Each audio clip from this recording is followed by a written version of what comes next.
គ្នាយើងស្គាល់ anatomy ពីសួតខ្លះនៅពី respiratory system នៅមានតែគេស្គាល់ខ្លះហ៎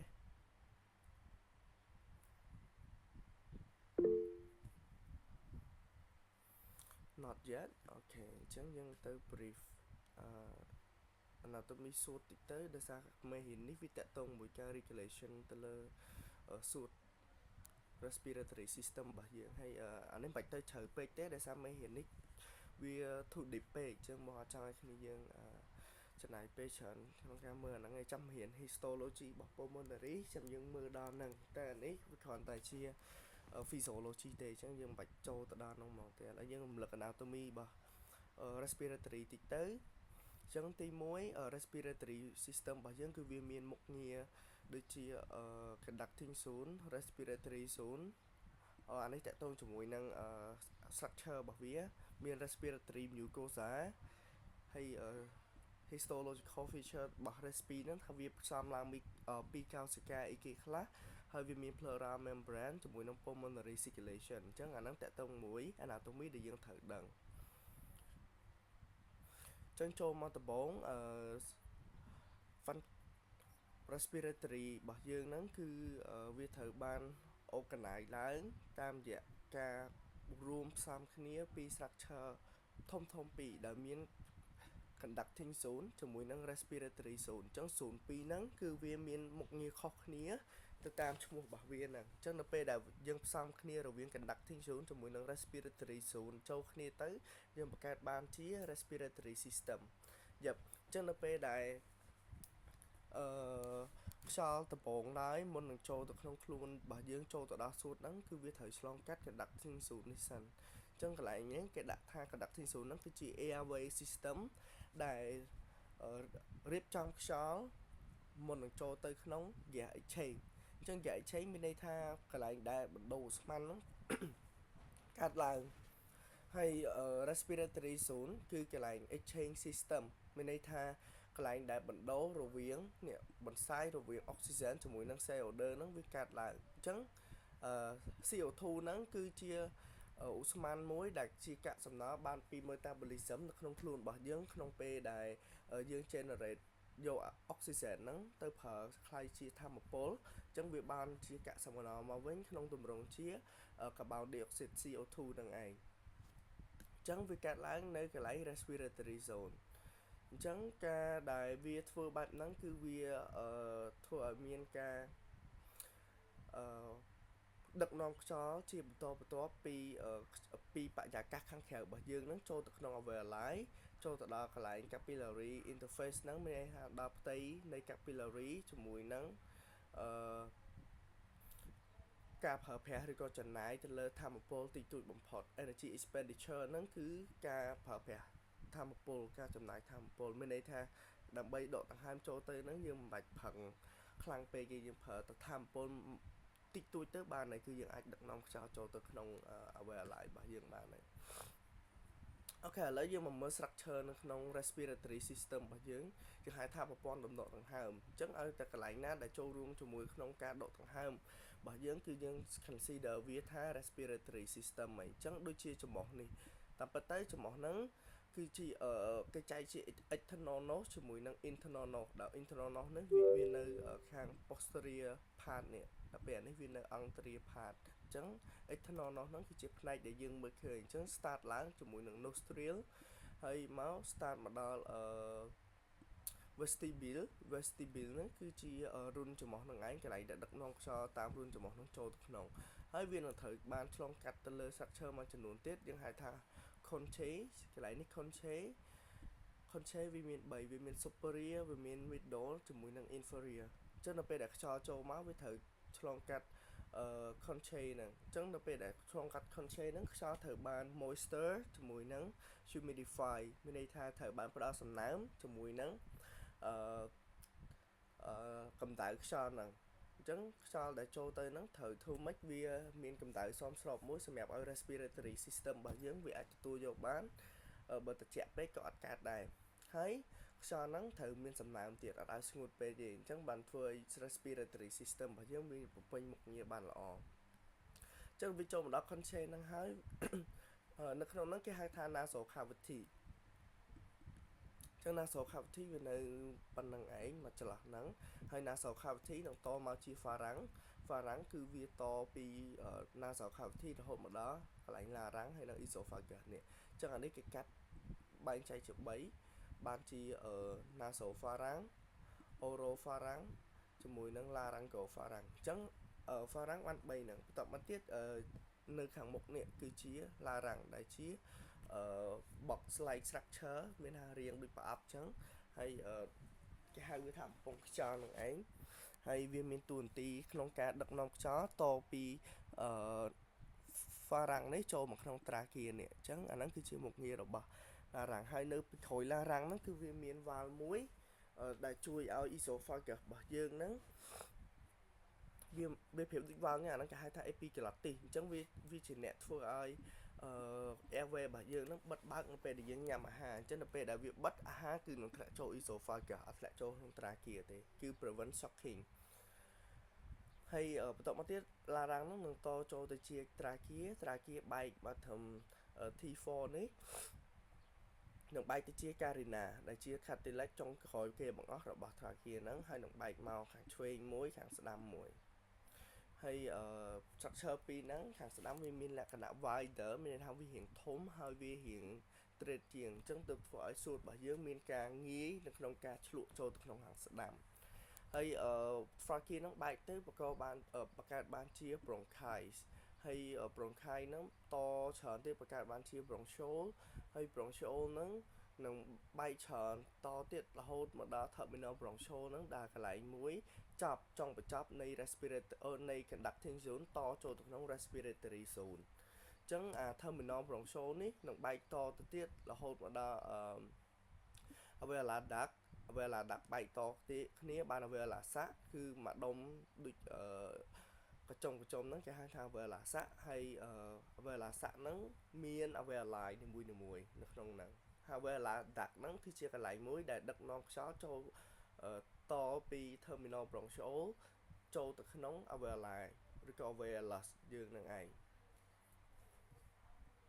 ហើយយើងឃើញនៅក្នុងalveoli នីមួយគឺមានសរសៃឈាមគឺព័ទ្ធជុំវិញចឹងឯងដើម្បីធ្វើហ្គាស exchange ការបណ្ដូរឧស្ម័នយ៉ាអាហ្នឹងយើងរំលឹកពី structure របស់ anatomy ហើយតពី larynx នេះមកគេហៅថា lower respiratory ហើយតពី pharynx នេះទៅលើគេហៅថា upper respiratory យ៉ាហើយ function របស់ respiratory គឺយើងមានប៉ុណ្្នឹងឯងទី1ហើយឥឡូវយើងមើល component វាមានអីខ្លះវាមានច្រមុះវាមាន nasal cavity larynx trachea bronchi terminal bronchiole អញ្ចឹងអាហ្នឹងរបស់ conducting zone វាមាន structure ប៉ុណ្្នឹងឯងរហូតដល់ terminal bronchiole ហើយ primary function របស់វាគឺធ្វើឲ្យខ្យល់ហ្នឹងវាមានលក្ខណៈក្តៅកម្ដៅខ្យល់ហ្នឹងឲ្យមានសីតុណ្ហភាពសមល្មមហើយធ្វើឲ្យខ្យល់នឹងមានសំណើមជាមួយនឹង filter ទៅលើពួក dust អីផ្សេងដែលយើងស្រូបដកដង្ហើមចូលទៅហ្នឹងអញ្ចឹងវាត្រូវបាន filter នៅក្នុង conducting zone មួយទៀត mucociliary clearance អញ្ចឹងដោយសារតែ blood cell របស់យើងហ្នឹងវាបញ្ចេញពួក mucus នៅក្នុង respiratory tract របស់យើងអញ្ចឹងទើបធ្វើឲ្យmucus ហ្នឹងវា trap វាចាប់យកទៅលើកាកសំណល់ឬក៏ធូលីផ្សេងដែលយើងដកដង្ហើមចូលទៅហ្នឹងហើយវាមាន cilia ដែលវា sweep មានន័យថាវាធ្វើចលនា upward toward the pharynx ហើយបន្ទាប់មកទៀត expectoration ឬក៏ swallowing អញ្ចឹងនៅពេលហ្នឹងមានន័យថាmucus ហ្នឹងវាមាននៅជាប់ cilia នេះហើយ cilia ហ្នឹងវាមានតួនាទីជាអ្នកបាក់ចេញពី trachea ឲ្យមកក្រៅវិញហើយនៅពេលដែលចេញមកដល់ត្រឹម pharynx វាមានតួនាទីនៅក្នុងការខាក់ស្ដោះចេញឬក៏អ្នកខ្លះអាចលេបចឹងទៅហើយមួយទៀត airway protection អញ្ចឹងដោយសារតែវាមាន larynx ជា reflex កុំឲ្យមានការស្ទះទៅលើ trachea ហ្នឹងគឺវាមានការការពារមកពីពពួក conducting zone នឹងដូចគ្នាអញ្ចឹង trachea របស់យើងវាមាន cartilage ដែលជួយការពារកុំឲ្យអាហ្នឹងវាកពិតកប៉ោងអីមានន័យថាវាធ្វើមិនឲ្យ trachea ហ្នឹងវា keep the same size កុំឲ្យវារីករួមមួយទៀតគឺវាតួនាទីនៅក្នុងការជួយបង្កើតសលេងដោយសារតែនៅកន្លែង larynx ហ្នឹងយើងមាន structure ដែលជា vocal cord ហើយវាជាកន្លែងមួយដែលបង្កើតបានរំញ័រហើយតារបស់យើងជាអ្នកកលាស់ដើម្បីបាត់បែននៅខ្លាយទៅជាសំឡេងហើយខ្លាយទៅជាភាសានឹងឯងអូខេឥឡូវយើងចូលមកដល់កន្លែង respiratory zone អញ្ចឹង respiratory zone យើងមានដូចជាពពួក respiratory bronchial ដែលវាតមកពី terminal bronchiomen ហើយយើងមាន alveolar duct ជាមួយនឹង alveolar sac រហូតដល់ alveoli អញ្ចឹងនៅក្នុង alveoli មួយបើសិនជាយើងយកវាទៅយកទៅលាតសន្ធឹងវាយើងនឹងទទួលបាន diameter មានន័យថាអង្កត់ផ្ចិតមួយដែលមានប្រវែង200 micromet ហើយបើសិនជាយើងយកវាទៅលក្ខណៈថាalveoli មួយហ្នឹងនៅក្នុងសួតមួយជាងវាមាន1លានទៅ1លានជាងអញ្ចឹងបើសិនជាអាណៃបុកចុះគ្នាវាបានប្រហែលជា300លានជាង alveoli 100ជាង100លានជាងអញ្ចឹងដល់ពេលយើងបុកចុះគ្នាប្រហែល300លាន alveoli ដល់ពេលអូនឯងយកវាយកទៅលាតក្រែលដូចកទេលអញ្ចឹងដល់ពេលដែលយក alveoli ទាំងអស់នោះទៅក្រែលឲ្យខ្លាយទៅជារបស់រៀបស្មើមួយអូនឯងនឹងបាន surface មួយដែលវាមានប្រវែងរហូតដល់60រហូតដល់80ម៉ែត្រការ៉េអញ្ចឹងគឺធំមែនតើស្មើតារាងបាល់ទាត់មួយអញ្ចឹងមានថាផ្ទៃដែលគេឲ្យឆេងនៅក្នុងខ្លួនរបស់យើងគឺធំមែនតើហើយនៅក្នុង respiratory zone ហ្នឹងវាមានប្រភេទកោសិកាពីរសំខាន់ដែលវាមានតួនាទីក្នុងការចូលរួមជាមួយនឹង gas exchange ជាមួយនឹងបង្កើតនៅ surfactant អញ្ចឹងយើងមើល type 1 pneumocystis ដែលជាប្រភេទ thin squamous មានន័យថាប្រភេទ squamous cell ដែលវាមានកម្រាស់ស្ដើងហើយវា cover រហូតដល់ 95% នៃ alveolar surface ហើយវាមានតួនាទីនៅក្នុងការផលិតបានជា diffusion barrier មានន័យថាភ្នាសនៃបន្សាយអញ្ចឹងមានន័យថាកន្លែងហ្នឹងជាកន្លែងដែល exchange កើតឡើងអញ្ចឹងកន្លែង exchange ហ្នឹងជាប្រភេទ squamous cell ដើម្បីឲ្យគេ exchange ហ្នឹងវាបដូរគ្នាបានល្អហើយមួយទៀតtype 2 pneumocystis អញ្ចឹងជាប្រភេទ cuboidal cell ជាប្រភេទកោសិកា cuboidal ហើយវាមានតួនាទី secrete ទៅលើពពួក surfactant ដែលជួយកាត់បន្ថយទៅលើ surface tension អញ្ចឹង surfactant នេះជាសារធាតុ surface tension នេះជាសម្ពាធអញ្ចឹងមានន័យថាអា surfactant នេះ substance នេះវាជួយកាត់បន្ថយទៅលើសម្ពាធ surface tension នេះដើម្បីការពារ alveoli របស់យើងកុំឲ្យវាកពិតអញ្ចឹងវាមានមុខងារមួយទៀតគឺខ្លាយជាកោសិកាដើមនៃ type 1 pneumocystis អញ្ចឹងនៅពេលដែល squamous cell នេះវាងាប់ cuboidal នេះនឹងលូតលាស់ទៅជា squamous cell ម្ដងអញ្ចឹងមានន័យថាអញ្ចឹងអានេះគេហៅថា progenitor cell type ហើយយើងមានប្រភេទ alveolar macrophage ដូចគ្នាដែលជាប្រភេទ free macrophage ដែលវាអាច remove ទៅលើកម្ទេចកំទីកាកសំណល់នៃកោសិកាឬក៏ microbe ដែលតាក់ទងជាមួយនឹង immune system របស់យើងអាហ្នឹងគឺជា function របស់វាខែឥឡូវមកដល់នេះហើយបងអត់ទាន់ឲ្យគ្នាយើងចូលដល់ហ្នឹងទេដោយសារតែនេះវារៀង merge ទៅក្នុង physiology អញ្ចឹងយើង introduction ទៅលើ respiratory system anatomy តែប៉ុណ្្នឹងទៅបានហើយយើងសំខាន់តែប៉ុណ្្នឹងទេអញ្ចឹងប៉ុណ្្នឹងគ្នាយើងមានអីឆ្ងល់ទេតើតើមួយដល់ type 1 type 2 mucosa អីហ្នឹង pneumocystis ហ្នឹងយល់ទេឬក៏មានសំណួរចង់សួរអាចសួរបានណា Hello គ្នាយើង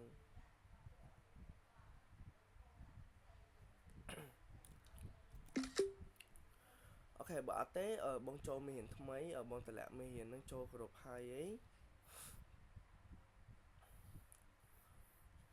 នេះមេរៀនហ្នឹង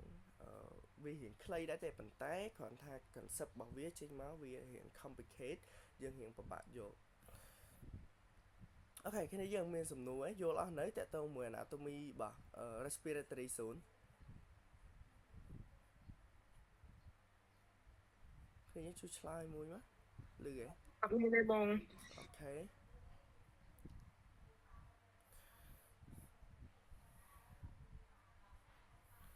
អូខេអត់អីទេយើងស្គាល់ឲ្យតែស្គាល់ខ្លះទៅកុំឲ្យបងនិយាយតាក់ទងមួយfunction ថ្មីនេះយើងអត់នេះណាគេចូលក្រោយមិញអត់តន់យកវត្តមានប្រាប់បងតិចមកបងយកឲ្យហើយខ្លាចចេញទៅវិញអត់តន់បានយកវត្តមានបុនខៀងមែនបាទបងខ្ញុំអត់ប្រាប់បានយកវត្តមានរបស់បងមានណាគេម្នាក់ទៀតទេ វឌ្ឍនាបង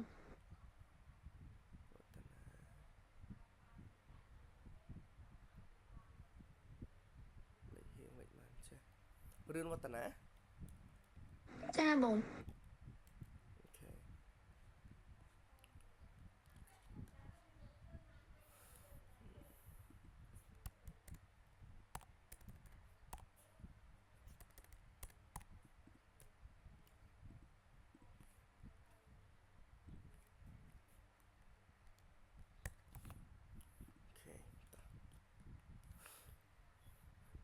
បើមានអីសួរតើទៅមួយ anatomy របស់ physio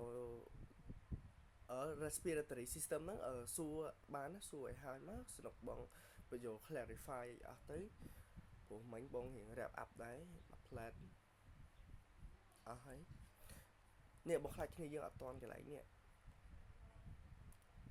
កន្លែង type 2 pneumocystis cuboidal នេះឥឡូវបងយកហុកនឹងយកទៅបញ្យល់ឲ្យអស់មួយទៅ surface tension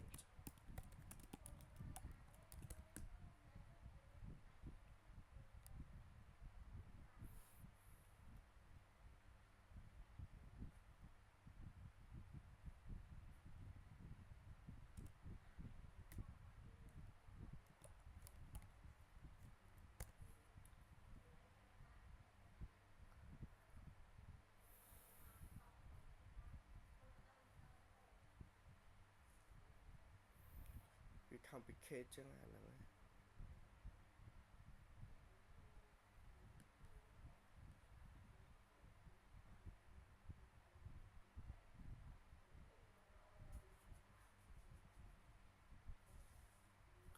ចឹងអានេះមើល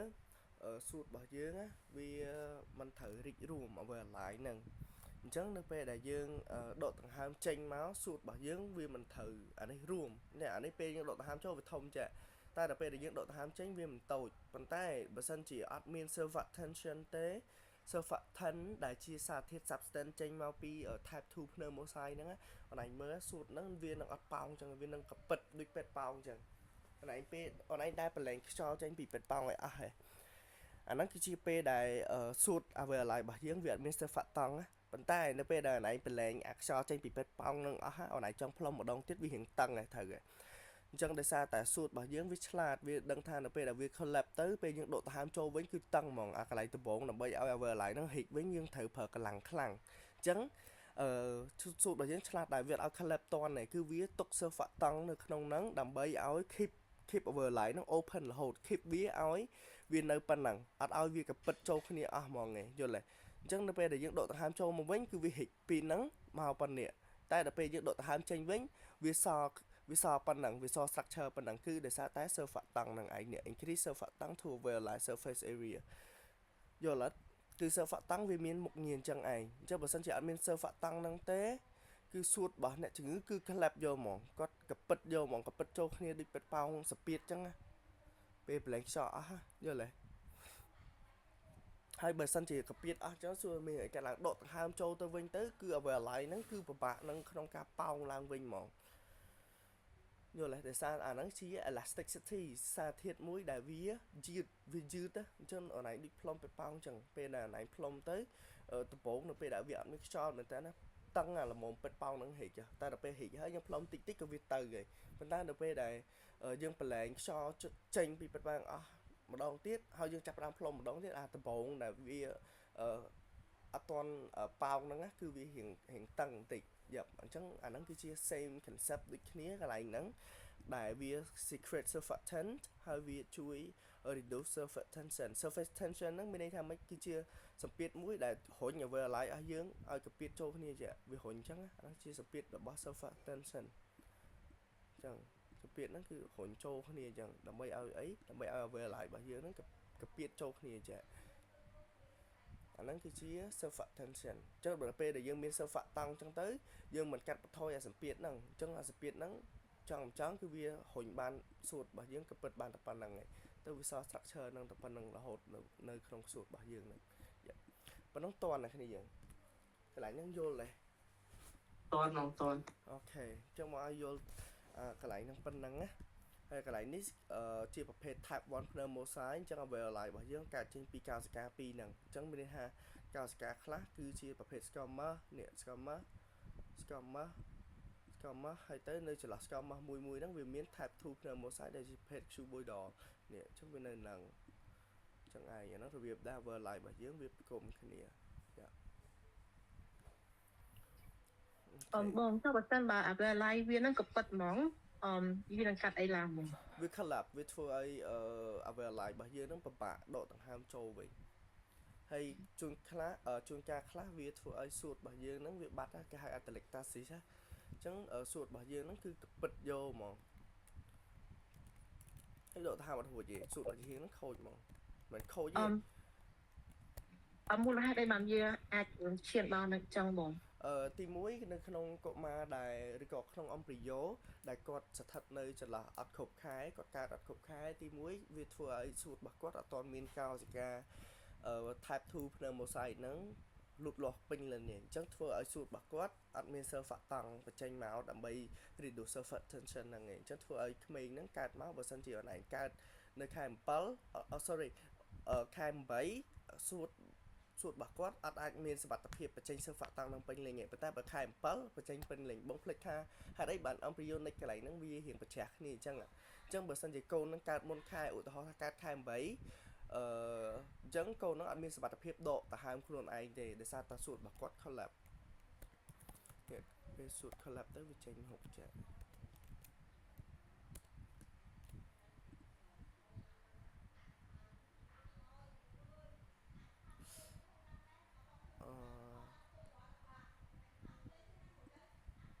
ម៉ាក់អើយលឺចាំតិចវាក្លឹបចូលគ្នាដូចជាហុក atelectasis នេះអនឯងឃើញអត់វាអញ្ចឹងវាត្រូវក្លឹបចូលគ្នាមកធួមទូចអញ្ចឹងទៅពេលដែលអនឯងដកខ្យល់មកវាចូលទៅខាងនេះទេអាខាងនេះវាដកចូលអត់រួចទេ yes អាហ្នឹង collapse ហើយនៅពេលដែលក្មេងកើតគ្រប់អត់ទាន់គ្រប់ខែមានថាកើតមុនអាយុកើតមុនខែ9ខែ10ថ្ងៃហ្នឹងគឺពេលដែលកើតមុនមកហ្នឹងវាធ្វើឲ្យក្មេងហ្នឹងអត់មានសមត្ថភាពនៅក្នុងការបញ្ចេញ surfactant ហ្នឹងអញ្ចឹងធ្វើឲ្យសួតរបស់គាត់អត់អាចដកដង្ហើមបានទេអញ្ចឹងក្មេងហ្នឹងត្រូវចាំក្នុងទូដោយគេគ្រប់គ្រងទៅលើអុកស៊ីសែនឬក៏សម្ពាធដើម្បីរុញខ្យល់អុកស៊ីសែនចូលអញ្ចឹងទៅយ៉ាប់អាហ្នឹងជារបៀបដែលគេមើល amateur baby deliver តន់តែគ្នាតន់បងចុះបើសិនបើជាអា surface ហ្នឹងវាធំពេកវាអាចនឹងផ្ទុះបែកអា alveoli ហ្នឹងអត់បងជាធម្មតាសួតរបស់យើងមានអ្នក control គេហៅថា tidal volume ហ្នឹងកន្លែងនឹងឃើញនៅកន្លែងនេះបងនិយាយមេរៀននេះនឹងតាក់ទងទៅថាសួតរបស់យើងវាមាន reflect នៅពេលដែលយើងដកដង្ហើមធំពេកវានឹងខ្លាចទៅជា stretch reflex បងកន្លែងហ្នឹងបញ្យល់ឲ្យមកទៅដល់ពេលហើយបងនិយាយលើខូចទៅកន្លែងហ្នឹងស្រួលយល់ stretch lung stretch rapidly wait adapting stretch receptor នេះចឹងវា smooth muscle trachea alveoli myelin vagus afferent lung inflection តមក reflex វាធ្វើឲ្យមាន herring blur inflection reflex នេះកន្លែងហ្នឹងណានេះចឹងដល់ពេលដែលយើងដកដង្ហើមចូលអញ្ចឹង tidal volume ហ្នឹងមានន័យថាបរិមាណខ្យល់ដែលវាចូលទៅក្នុងសួតរបស់យើងអញ្ចឹងមានន័យថានៅពេលហ្នឹងវា stretch អាហ្វ្លាំងហ្នឹងមានន័យថា alveoli របស់យើងគ្រប់កន្លែងគឺ full ទាំងអស់គឺវា expand ណាវារីកខ្លួនធំទាំងអស់អញ្ចឹងដល់ពេលដែលវារីកខ្លួនធំទាំងអស់ទៅវាធ្វើឲ្យវាភ្ជាប់ទៅនឹង stretch receptor ដែលមាននៅក្នុង air passage ដើម្បីអីដើម្បីវាមក send signal ទៅ ampoule ហ្នឹងគឺជាអង្គភ្លេចប្រសាទគឺជា signal នឹងឯងទៅកាន់ vagal afferent គឺinhibit ទៅលើ DGN ហ្នឹងមានន័យថាកន្លែងដែល control ទៅលើការដកដង្ហើមចេញចូលនឹងឯងអញ្ចឹងវាធ្វើឲ្យមានការ inhibition ទៅលើ inspiration អញ្ចឹងកន្លែងសួរហ្នឹងត្រូវហើយវាមានករណីខ្លះ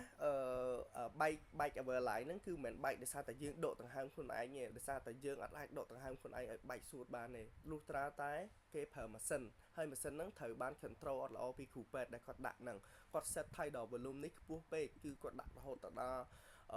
ប្រហែល100ចឹងទៅជាធម្មតាគេដាក់តែ480អីទេពេលខ្លះគាត់សិតដល់500 600 700អានេះត្រូវដឹងថា tidal volume 1000 milliliter នេះសម្រាប់សួតទាំងមូលទូទៅប៉ុន្តែដល់ពេលដែលគេ activation មានន័យថាគេធ្វើការសុងទៅយកដាក់តាមមាត់ចូលទៅក្នុងសួតរបស់គាត់គឺគេ control ត្រឹមតែ480 milliliter ទេ pressure millimeter baroud ទេហើយអានេះវាគិតជា volume វាបានប៉ុណ្ណឹង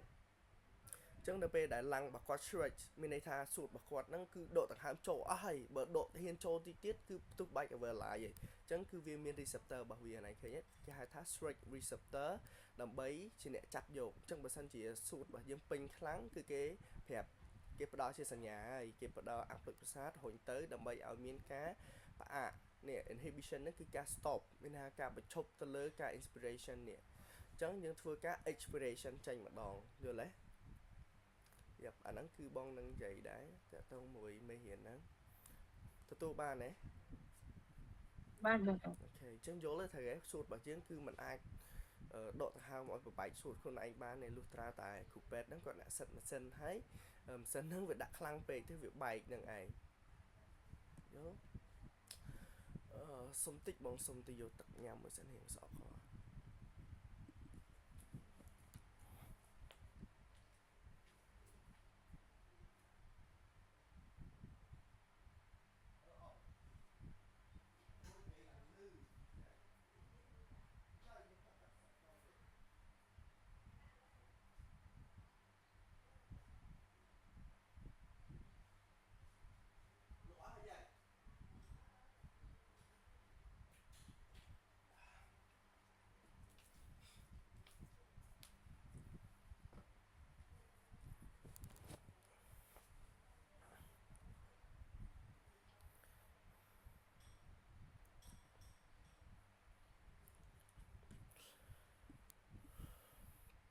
តើឥឡូវយើងចូលមកដល់មេរៀន physiology របស់វាហ្មងទៅដែលកន្លែងនេះបងយក focus ទៅតាក់ទងជាមួយនឹង regulation ចឹងរបៀបដែល transport យ៉ាវា transport ពី nasal អីហ្នឹងមកហើយ mechanism នៃ breathing ហ្នឹងគឺវាមាននិយាយនៅក្នុងមេរៀនហ្នឹងដូចគ្នាហេតុអីបានជាការដកដង្ហើមរបស់យើងហ្នឹងអាចចូលបានចេញចូលបានហើយ gas transport ហ្នឹងមានន័យថាជាកន្លែងមួយដែលវាអាចដឹកនាំឧស្ម័ន CO2 ចេញទៅហើយដឹកនាំអុកស៊ីហ្សែនចូលមកនឹង concept ហ្នឹងវាអត់មានអីពិបាកទេគឺដកដង្ហើមចូលគឺនាំអុកស៊ីហ្សែនចូលទៅក្នុងសួតហើយធ្វើការផ្លាស់ប្ដូរនៅកន្លែង alveoli ផ្លាស់ប្ដូររវាងអុកស៊ីហ្សែនជាមួយនឹង CO2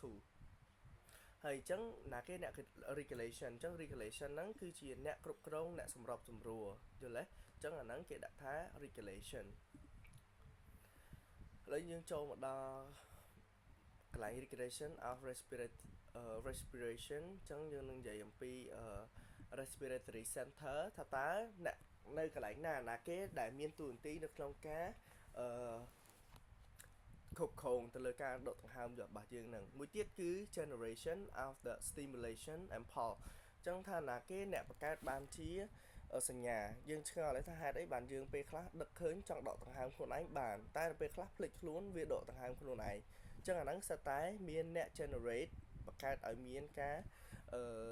ដកដង្ហើមហ្នឹងឯងគឺ stimulation of impulse ហ្នឹងឯងហើយមួយទៀតគឺ neural control ហើយយើងដឹងហើយថាពេលខ្លះសុកដកដង្ហើមលឿនសុកដកដង្ហើមយឺតអីចឹងទៅយើងហត់វាដកដង្ហើមលឿនខ្លួនវាចឹងទៅយើងចង់អញ្ចឹងវាត្រូវតែដកឲ្យយើងដកលឿនដកយឺតចឹងទៅអញ្ចឹងអាហ្នឹងវាសិតតែមានអ្នក control ហើយវាមានជាប្រភេទ neural control ជាមួយនឹង chemical control អញ្ចឹង neural control ហ្នឹងមិនគឺវា control by nervous systems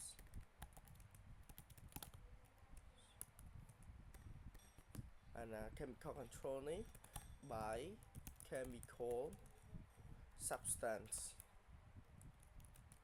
ដូចជាអីគេដូចជា O2 ដូចជា bicarbonate ហាសេបៃអូដកដូចជាកម្រិត CO2 ដូចជាកម្រិត pH អាហ្នឹងសិតតែជា chemical ចាំមានន័យថានៅពេលដែលមានការអាប់normal ទៅលើសារធាតុទាំងអស់នេះដូចជា CO bicarbonate oxygen CO2 pH អីហ្នឹងនៅពេលដែលមាន ការផ្លាស់ប្ដូរអាហ្នឹងគឺវាមាន receptor ដែលជាប្រភេទ chemoreceptor នេះនឹងចាប់យកសញ្ញាទាំងអស់ហ្នឹងហើយយកទៅ regulate នៅក្នុង respiratory system របស់យើងយ៉ាប់ឥឡូវយើងចូលទៅមើលអញ្ចឹងហេតុអីបានជាយើងត្រូវការអ្នក regulation ទៅលើ respiratory system ហ្នឹងអញ្ចឹងគោលបំណងរបស់វាគឺត្រូវការអ្នក maintain ទៅលើ ATP sustain ATP ជាមួយនឹង pH homeostasis ដើម្បីធ្វើឲ្យមានការប្រើប្រាស់ ATP ហ្នឹងឲ្យវានៅកម្រិតមួយដែលសមស្របហើយឲ្យកម្រិត pH ដែលមាននៅក្នុងឈាមរបស់យើងហ្នឹងនៅកម្រិតមួយដែលធម្មតាដើម្បីអីដើម្បីឲ្យខ្លួនរបស់យើងហ្នឹងវាអាចបំពេញមុខងារបានពេញលេញទូទៅអញ្ចឹងយើងមកមើលកន្លែងនេះមើលហុកនេះហ្មងទៅជឿអានអក្សរនាំញ៉ៃមើលហុកនេះនិយាយហុកនេះស្រួលបញ្ចូលជាងអញ្ចឹងកន្លែងឃើញហើយពាក្យកន្លែងនេះគេដាក់ថា central controller ជឿមិនដឹងមានន័យថាកន្លែងហ្នឹងកន្លែងមេបជាហ្មងកន្លែងហ្នឹងមេធំហ្មងមេឲ្យធ្វើអីធ្វើហ្នឹង respiratory របស់យើងចាំតែធ្វើតាមមេហ្នឹងទៅបានហើយអញ្ចឹងបើសិនជាមេនឹងបជាមកមេនឹង send signal មកហើយមេនឹងទីតាំងវានៅណា the pon medulla ជាមួយនឹងផ្នែកខ្លះទៀតនៃbrain របស់យើងអញ្ចឹងcentral controller វាមានន័យថាជាមេជាកន្លែងដែលបញ្ចេញសញ្ញាមកអញ្ចឹងបញ្ចេញសញ្ញាយើងហៅថា output មានន័យថាគាត់ send ជាសញ្ញាមកគាត់ចេញបញ្ជាមកអញ្ចឹងអ្នកទទួលយកនេះគឺជា effector ហ្នឹងវាប្រៀបបានដូចជាកងទ័ពគាត់ចឹងអញ្ចឹងគាត់ជាមេអញ្ចឹងពេលដែលគាត់ចេញបញ្ជាមកកងទ័ពនេះអ្នកត្រូវធ្វើការដែលជាប្រភេទ muscle នឹងឯ respiratory muscle មានគេខ្លះមាន diaphragm intercostal muscle អាហ្នឹងសុទ្ធតែជា respiratory muscle អញ្ចឹងនៅពេលដែលវាមាន effect អញ្ចឹងវាធ្វើឲ្យ sensor នេះចាប់អ្នកចាប់សញ្ញាបានអញ្ចឹងនៅពេលដែលយើងដកដង្ហើមខ្លាំងពេកដកដង្ហើមតិចពេកខ្យល់ចូលអត់គ្រប់ខ្យល់ចូលលើសអីគឺវាមាន sensor ជាអ្នកចាប់អានោះវាប្រៀបដូចជាអ្នករាយការណ៍អញ្ចឹងអ្នកមើលខុសត្រូវអញ្ចឹងថាតើលោកតាហ៊ានទាំងអស់នេះគាត់ធ្វើការបានល្អអត់អញ្ចឹងគឺមាន sensor អ្នកចាប់មើលអញ្ចឹង sensor ហ្នឹងចាប់មើលអីគេមើលទៅលើការងាររបស់effector នេះថាតើគាត់ធ្វើការត្រឹមត្រូវអត់អញ្ចឹងមើលតាមរយៈអីគេ chemoreceptor ជាមួយនឹង other receptor ដែលយើងហៅថា neuro control មិញនេះ neuro control នេះយ៉ាប់អញ្ចឹងនៅពេលដែលគ្រូនឹងចាប់sorry មិនគ្រូនៅពេលដែលម្នាក់ sensor នេះគាត់ចាប់បានគាត់នឹងប្រាប់ទៅមេគាត់វិញនេះអញ្ចឹងប្រាប់មេថាម្នាក់ហ្នឹងធ្វើការល្អគាត់ធ្វើការតាមអីដែលមេនេះបញ្ជាអញ្ចឹងវាទៅជា input ព័ត៌មានដែលចូលទៅក្នុងមេនេះវិញយល់ទេអាកន្លែងហ្នឹងគឺវាប៉ុណ្្នឹងឯងហើយកន្លែង controller នេះវាមានកន្លែងខ្លះវា involuntary កន្លែងខ្លះ voluntary អញ្ចឹងកន្លែងហ្នឹងយើងចាំទៅមើលនៅមុខតទៀត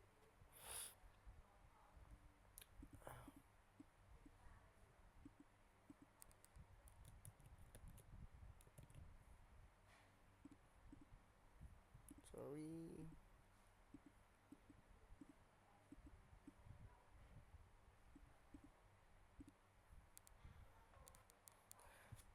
អូខេឥឡូវយើងមកមើលហុកនេះ very complicated សម្រាប់គ្នាយើងខ្លះដែលគាត់រៀនឆ្នាំទី1អីគឺរៀងពិបាកតិចអីតែអត់អីចាំមកព្យាយាមធ្វើម៉េចឲ្យស្រួលយល់ឥឡូវយើងមកមើលហុកខួរក្បាលនេះសិនអញ្ចឹងហុកខួរក្បាលនេះគឺខួរយើងនឹងឯងយើងអាកន្លែងនេះគេហៅថាcerebrum កន្លែងទូចនេះគេហៅ cerebellum នៅផ្លោះក្រោយនេះហើយកន្លែងនេះគេហៅ mid brain stem ហ្នឹងគេហៅតោមខួរនឹងឯងហើយអាក្រោយនេះ cerebellum គឺខួរក្រោយហើយអាកន្លែង mid brain ហ្នឹងគេចែកbrain stem ហ្នឹងគេចែកបានជា3 part ទៀតមានថាវាចែកចេញជា3ផ្នែកវាមាន mid brain នៅផ្លោះលើនេះវាមាន medulla នៅផ្លោះនេះupon នៅក្រោមគេហើយ sorry medulla នៅក្រោមគេហើយ pon នៅផ្លោះកណ្ដាលនេះអញ្ចឹងbrain របស់យើងមានតើងមួយអញ្ចឹងតើងហ្នឹងគេចែកអាតើងហ្នឹងជា3ទៅវាបាន mid brain pon ជាមួយនឹង medulla ហ្នឹងឯងយ៉ាប់គេចែកចឹងមកយ៉ាអានេះពុះជា3មកអានេះ mid brain នេះ pon អានេះ medulla យ៉ាប់អញ្ចឹងអា3ហ្នឹងគឺជា structure របស់ brain stem អញ្ចឹង brain stem របស់យើងនៅពេលដែលយើងយកមកប្រឌិតមើលទៀតថាតើវាមានមុខងារអីគេតើទៅមួយ respiration ហ្នឹងអញ្ចឹងយើងមើលទៅវាមានកន្លែងបង្កើត signal này mới ở đấy pon cho một đồng mét là nè chẳng cái dấu pon đồng mét là nó vô mà predict nóยังเคยสักเชอปันเนี่ยเนี่ยมักจอมนั่งจะพอนđồng mét là ហើយយើងចាប់បានចុំ respiratory system របស់យើងអត់ដកដង្ហើមផងអត់បានបញ្ជាដកដង្ហើមផងវាដកខ្លួនវាហើយពេលខ្លះវាលឿនខ្លួនវាពេលខ្លះវាយឺតខ្លួនវាឥឡូវយើងមកមើលអញ្ចឹងនៅក្នុង respiratory របស់យើងគឺយើងមាន2 group ដែលជា central controller ទី1គឺ pneumotoxic center ដែលវាមានទីតាំងនៅក្នុង pon ហើយ ventral respiratory group គេហៅថា VOG អានេះ DOG sorry អាកន្លែងនេះ DOG អាកន្លែងនេះ VOG ហើយអា VOG និង DOG ទីតាំងរបស់វាគឺ medulla អាពីរហ្នឹងគឺនៅ medulla ទាំងពីរហើយអានេះគឺវានៅpon ទាំងពីរបងឯងឃើញមាន pneumotoxic center មួយមានអា pneumotoxic center មួយហើយពីរហ្នឹង location របស់វានៅ pontial នៅ pon ហ្នឹងឯង pon ឬក៏ pontial ដូចតែគ្នាទេឥឡូវមកហុកនឹងឲ្យតន់សិនណាមកហុកពីរហ្នឹងអានេះគឺជា ventral respiratory group គឺនៅផ្នែកខាងមុខនេះអាកញ្ចុំមួយនេះអានេះគេហៅថា dorsal respiratory group នៅផ្នែកខាងក្រោយនេះ dorsal មានថាខាងខ្នង ventral មានថាខាងពោះអញ្ចឹងអានេះមើលទៅអានេះវាបែរមកមុខចេះវាបែរមកទិសដៅចេះអានេះខាងក្រោយ posterior អានេះ anterior ណាអញ្ចឹង ventral មានន័យថាវានៅផ្នែកខាងមុខនេះឃើញកន្លែងឃើញវានៅមុខហើយអានេះនៅខាងក្រោយចាឥឡូវយើងចាំប៉ុណ្ណឹងសិនមកហើយទីទៀតបងនឹងប្រាប់ថាវាធ្វើការអីគេអញ្ចឹងអានេះកន្លែង pneumotoxic center នេះវាជាកន្លែងមួយនៅក្នុងការបង្កើតបានជា signal បង្កើតបានជាសញ្ញាមួយដូចកន្លែងកាត់យ៉ាប់ cell របស់យើងកន្លែង sinoatrial node កន្លែង conducting system របស់បេះដូងគឺបេះដូងវាមាន SA node ដល់ពេល respiratory system វាមាន pneumotoxic center pneumotoxic center ហ្នឹងគឺវាប្រៀបដូចជាកោសិកាមួយដែលឈួតចឹងគឺ generate ធ្វើម៉េចឲ្យយើងដកដង្ហើមចូលរហូត inspiration សរសេរហ្មងទៅ inspiration ចូលរហូតហ្នឹងណា pneumotoxic center គឺរុញសញ្ញាធ្វើម៉េចឲ្យខ្លួនយើងដកដង្ហើមចូលរហូតដឹងថាដកទៅបែកសួតបែកមិនគេអា pneumotoxic center ហ្នឹងអត់ខ្វល់ទេគឺរុញឲ្យសួតយើងដកដង្ហើមចូលរហូតអញ្ចឹងចៃដន្យអីយើងមានមួយទៀតដែលជួយ associate យើងនៅក្នុងការបង្កើតបានជាកន្លែងដែល turn off inspiration wait បងប្រហែលជាហួយអានេះហើយអានេះខុសចាំតិចបងអានអានេះមើលអានេះបញ្យល់ទាំងអស់គ្នាអញ្ចឹងយើងមាន DOG យើងមាន VOG ដែល DOG នេះយើងហៅថា dorsal respiratory group ហើយ VOG នេះយើងហៅថា ventral respiratory group ហើយ location របស់វាអានេះនៅ medulla អានេះនៅ pon ឥឡូវយើងមើលប៉ុណ្ណឹងសិនទៅ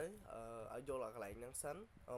នៅក្នុង medulla នៅក្នុង brain stem របស់យើងមាន medulla មាន pon មាន midbrain តែ midbrain កន្លែងនេះគេអត់និយាយទេណាគេនិយាយតែ medulla ជាមួយនឹង pon ទេអញ្ចឹងនៅក្នុង medulla វាមាន2 group វាមាន DOG មួយនិង VOG មួយតែចាំកន្លែងហ្នឹងសិនមកចាំយើងដឹងថាអាពីរហ្នឹងវាធ្វើអីហើយនៅក្នុង pon វាមានអីគេទី1គឺវាមាន pneumotoxic center ទី2គឺវាមាន apneuristic center អញ្ចឹងវាមាន4អញ្ចឹងតួអង្គសំខាន់មាន4មាន DOG VOG pneumotoxic center apneuristic center អូខេឥឡូវយើងមកមើលនេះកន្លែងដែលវាធ្វើការវិញថាវាមាន function អីគេនៅក្នុង medulla ហើយយើងមើលទៅលើ dorsal respiratory group យើងហៅថា DOG ហ្នឹងតើវាធ្វើអីគេចឹងគេដាក់ឈ្មោះវាថាជា inspiratory center មិញបងនិយាយខុស function គ្នាតាមពិតអានេះជាបាសនេះហេយ៉ា dorsal respiratory group ឯងយ៉ាអញ្ចឹងវាជា inspiratory center បកខ្មែរមកថាជាអ្នកធ្វើឲ្យមានការដកដង្ហើមចូលការដកដង្ហើមចូលយ៉ាការដកដង្ហើមចូល yes ចឹងអាហ្នឹងគេហៅថា inspiratory center ហើយវាជាអ្នក set basic inspiratory frequency តាមរយៈការបញ្ជូនសញ្ញាទៅកាន់ cranial nerve ទី 9 និងទី10ហើយវាមានការទៀតជាមួយនឹង optic ជាមួយនឹង vocal lang input motor output ទៅ phrenic ទៅ diaphragm so អូខេអានេះគឺវាគ្រាន់តែបញ្ជូនប្រាប់យើងផ្លូវទេថាវារុញទៅណាតែអីដែលយើងត្រូវដឹងគឺវាមានតួនាទី set basic inspiration frequency អញ្ចឹងដូចបងនិយាយកន្លែង pneumotoxic center មិញហ្នឹងគឺច្រឡំ function របស់វាទេអាហ្នឹងហើយគឺជាអ្នកធ្វើឲ្យមានការដកដង្ហើមចូលរហូតទៅសេចក្ដីដកដង្ហើមចូលរហូត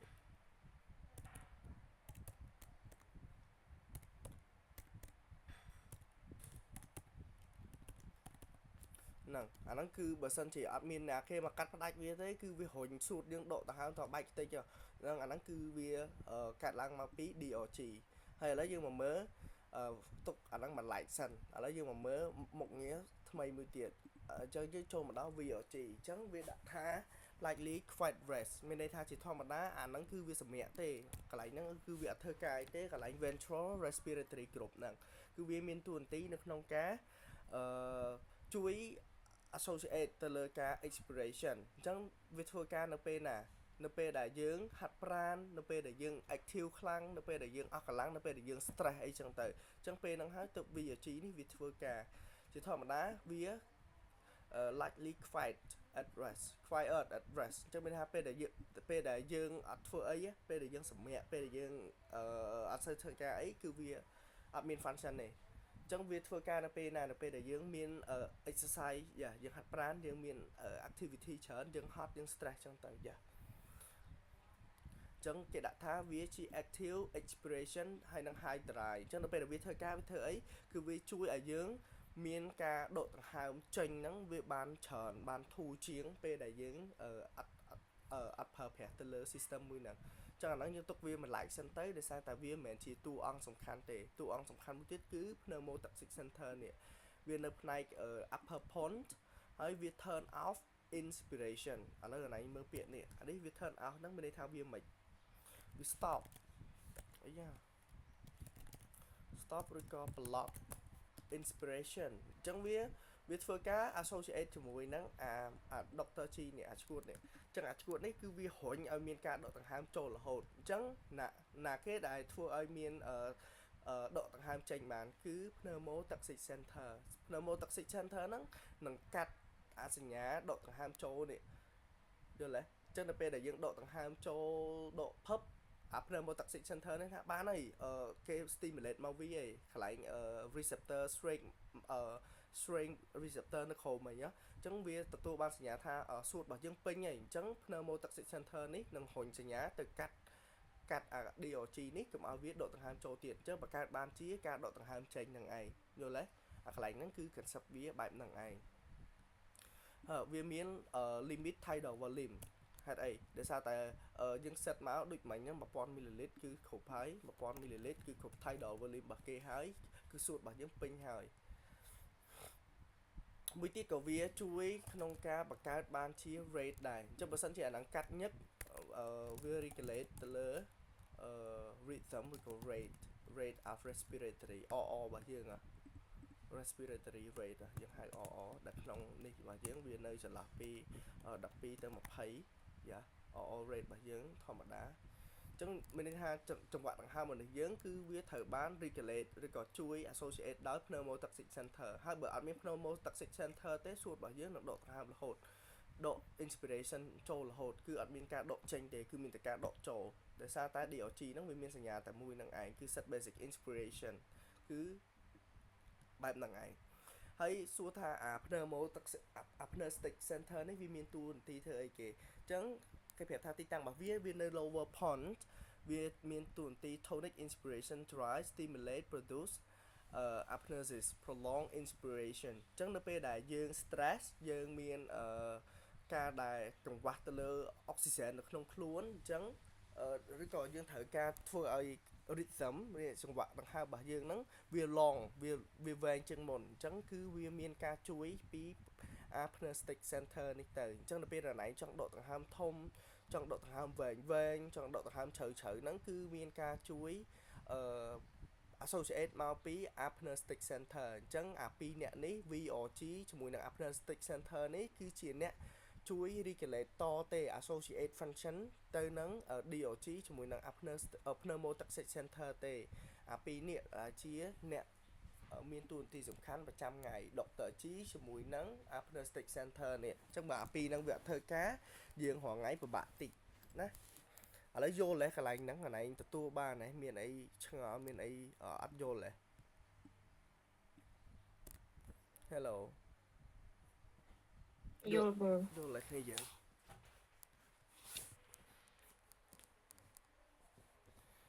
ទទួលបានណាអត់មានកន្លែងណាអត់យល់ទេបងកន្លែង VRT បងសុំឡើងដឹងតិច អូខេ VRT VRT គឺជាក្រុមមួយរបស់ Ventral Respiratory Group ដែលវាជាអ្នកជួយនៅក្នុង Expiratory Center ដល់ពេលអានេះ Inspiratory Center ប៉ុន្តែអា Expiratory Center នេះគឺវាធ្វើការតែពេលណាដែលវាមានសកម្មភាពដល់ពេលដែលមនុស្សហ្នឹងគាត់មាន very active ហ្នឹងមិនគឺគាត់ធ្វើសកម្មភាពច្រើនដូចជាexercise ដូចជាគាត់ត្រូវការអុកស៊ីសែនច្រើនអីចឹងគាត់hot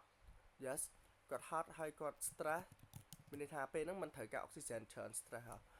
បន្ទាប់មកទៀតវាមាន distress មានន័យថាគាត់ respiratory distress ហ្នឹងមានន័យថាអុកស៊ីសែនចូលទៅ supply ឲ្យសរីរាង្គផ្សេងៗអត់គ្រប់ដោយសារតែគាត់មានបញ្ហានៅកន្លែងសួតហ្នឹងអញ្ចឹងដើម្បីឲ្យយើង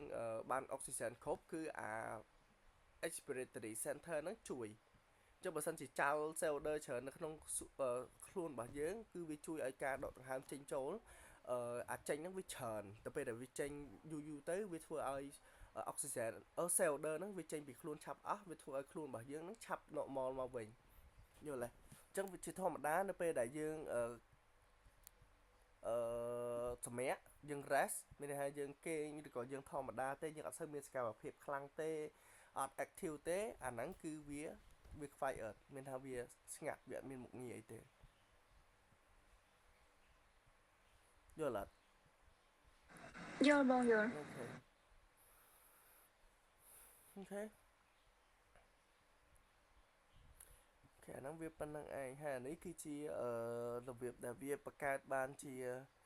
pattern អញ្ចឹង level របស់វាមានតាមហ្នឹងពេលដែលយើងដកដង្ហើមមួយយ៉ាគឺវាបានកម្រិតបែបហ្នឹងហើយឈ្មោះរបស់វាតាមហ្នឹងឯងអានេះវាអត់សូវមានអីសំខាន់ទេដោយសារតែយើងឆ្នាំរៀងទូចដែរយើងមិនតន់ទៅស៊ីជម្រៅរហូតមើលដល់ rhythm របស់ចង្វាក់ដង្ហើមទេឥ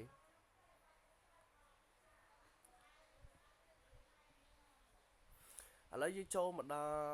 កន្លែងមិញយើងនិយាយពី generation out stimulation and pulse អញ្ចឹងអាហ្នឹងគឺយើងនិយាយចាប់ឯណាគឺតាក់ទងមួយនឹងអាប៉ុណ្្នឹងឯង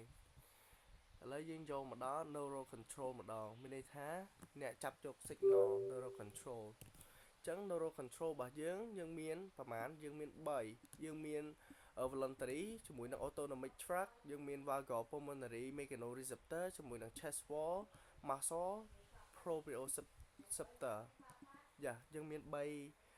អ្នកហ្នឹងដែលមានតួនាទីនៅក្នុង neural control អញ្ចឹង neural control ឥឡូវយើងនិយាយពីទី1 voluntary ជាមួយនឹង autonomic tract ឥឡូវយើងនិយាយពី autonomic tract សិនហើយចាំយើងទៅនិយាយពី voluntary tract ម្ដងអញ្ចឹង autonomic tract គឺវាមានទីតាំងនៅកន្លែង brainstem ដូចគ្នាវាមាន autopilot យ៉ា autopilot អញ្ចឹងកន្លែង neural control ហ្នឹងគេដាក់ថាa central pattern generator in the medulla produce inspiration ramp while the pons shape when inspiration turn off sensory feedback vagal lung stretch airway receptor adjust the pattern breath by breath អញ្ចឹងមានន័យថាautonomic tract ហ្នឹងវាមានទីតាំងនៅកន្លែង central pattern generator ដែលវាទីតាំងហ្នឹងនៅក្នុង medulla ហើយវាមានតួនាទីនៅក្នុងការផលិតproduce inspiration មានន័យថា inspiratory ហ្នឹងមានន័យថាបង្កើតឲ្យមានការដកដង្ហើមចូលដែលគេហៅថា RAM ហ្នឹងហើយនៅក្នុង pon វិញជាអ្នក shape មានន័យថាជាអ្នកចាត់ចែងធ្វើម៉េចឲ្យ inspiration ហ្នឹង turn off អរ៉ៃដឹងហើយថាអ្នក turn off inspiration មិញណាគេ apnea pneumotoxic center ត្រូវទេយ៉ាប់អញ្ចឹងអា pneumotoxic center ហ្នឹងវាមិននៅ pon អញ្ចឹង pon នឹងឯងជាអ្នក shape inspiration turn off ហ្នឹងអាហ្នឹងវាគ្រាន់តែគេនិយាយបែបដែលយើងយល់ហើយមិញទេវាអត់មានអីលើសហ្នឹងទេហើយនៅពេលដែលវាអឺដកដង្ហើមហ្នឹងវាអត់ត្រូវឬក៏តាមអីដែលវាចង់បានវានឹង send ជា sensory feedback វិញដើម្បីឲ្យយើង regulate ទៅលើ respiratory របស់យើងវិញបើសិនជាដកយឺតពេកខ្វះអុកស៊ីហ្សែននៅក្នុងខ្លួនយើងមិនត្រូវដកដង្ហើមរៀងញាប់វិញដើម្បីយកអុកស៊ីហ្សែនចូលញាប់ហើយជ្រៅទៀតដើម្បីយកអុកស៊ីហ្សែនចូលឲ្យបានគ្រប់គ្រាន់ហើយឲ្យខ្លួនរបស់យើងធ្វើការធម្មតាយល់ទេចឹងនេះវាដាក់ថា adjust pattern breathe by breathe មានថាពីដកដង្ហើមមួយទៅមួយគឺយើងត្រូវតែមើលទៅលើ receptor ហ្នឹងថា receptor ហ្នឹងទទួលបានព័ត៌មានអីដែលប្លែកអត់អូខេអញ្ចឹងមួយទៀតអីដែលយើងត្រូវចាំកន្លែងដែល autonomic truck នេះកន្លែងណាដែលវាបង្កើតបានជាអ្នក generate ឲ្យមាន